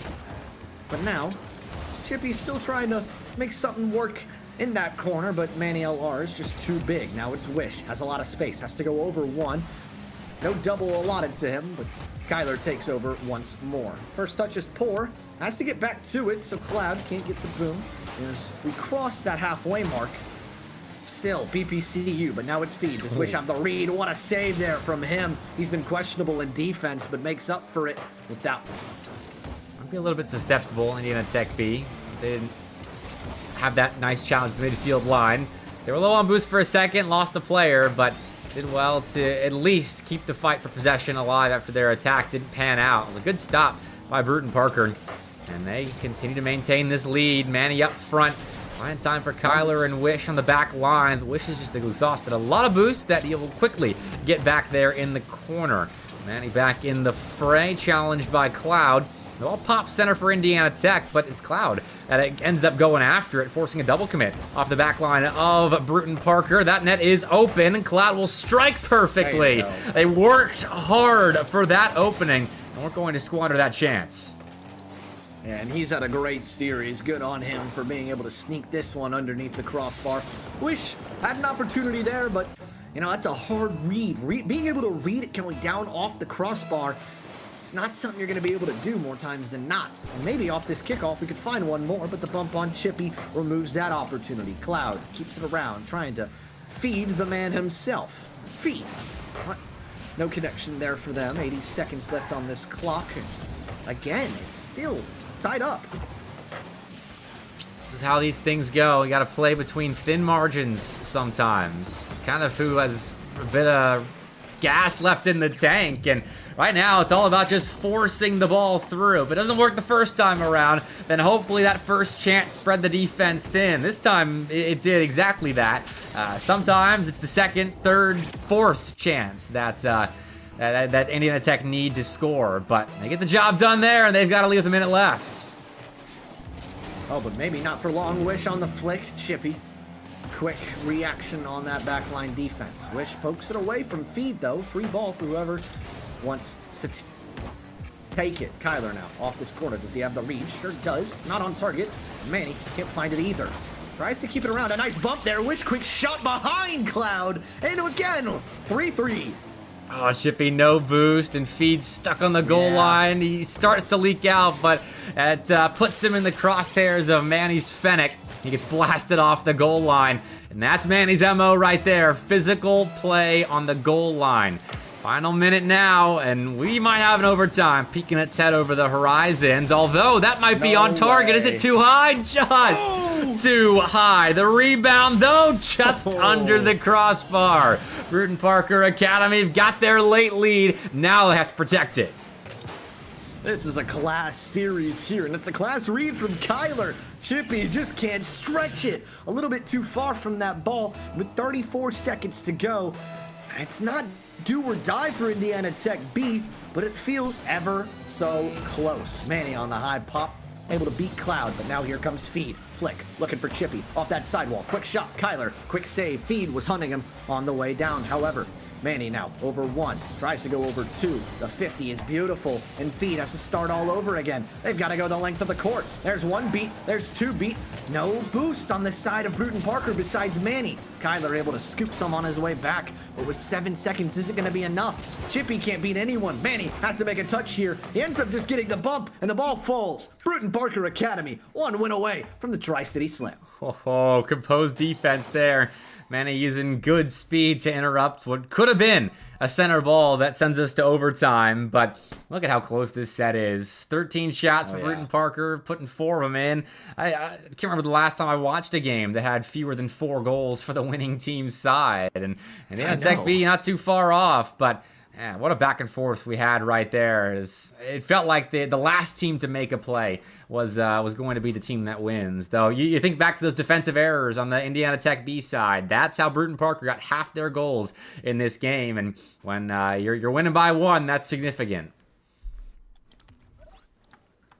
Significant as ever. Man, this is almost an emotional moment for me, man. This has been such a great set of qualifiers, and we're almost done, but we've got things to look forward to in the Tri-City Slam. Coming up, for the record, March 6th through 8th, Johnson City, Tennessee, hosted by ETSU, the GOATs. We love Jay Shell, we love Lee, we love Landon, we love that entire program, honestly. Great guys over there. They've been able to build something spectacular, and me and them, they helped me a lot be able to build something in the Tri-City Slam.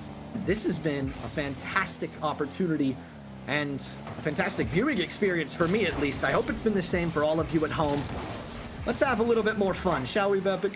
We shall. At least 1 more game's worth. Let's see if it's 2, though. I've got faith in Indiana Tech B, but Parker Academy seemed dead set on the opening goal right here. Shot sent right at Feed, but we've gotten everything I think we could have asked for out of these qualifiers. Between the Game 5s, the quality teams making it, the upsets, it coming down to the wire in this final tiebreaker for the last spot in the TCS LAN. A lot of prize money on the line, too, to heighten the stakes. Big Manny saves as well. You just got to grab a bucket of popcorn and enjoy.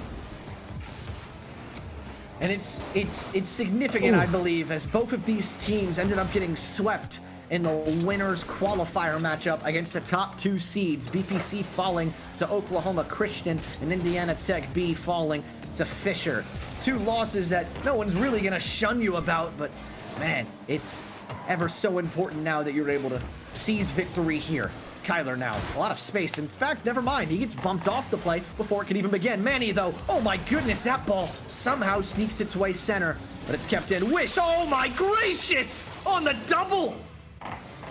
Quick speed to the corner. Chippy makes a really good stop there, but then can't get up in time to stop Wish as he doubles on a tight angle.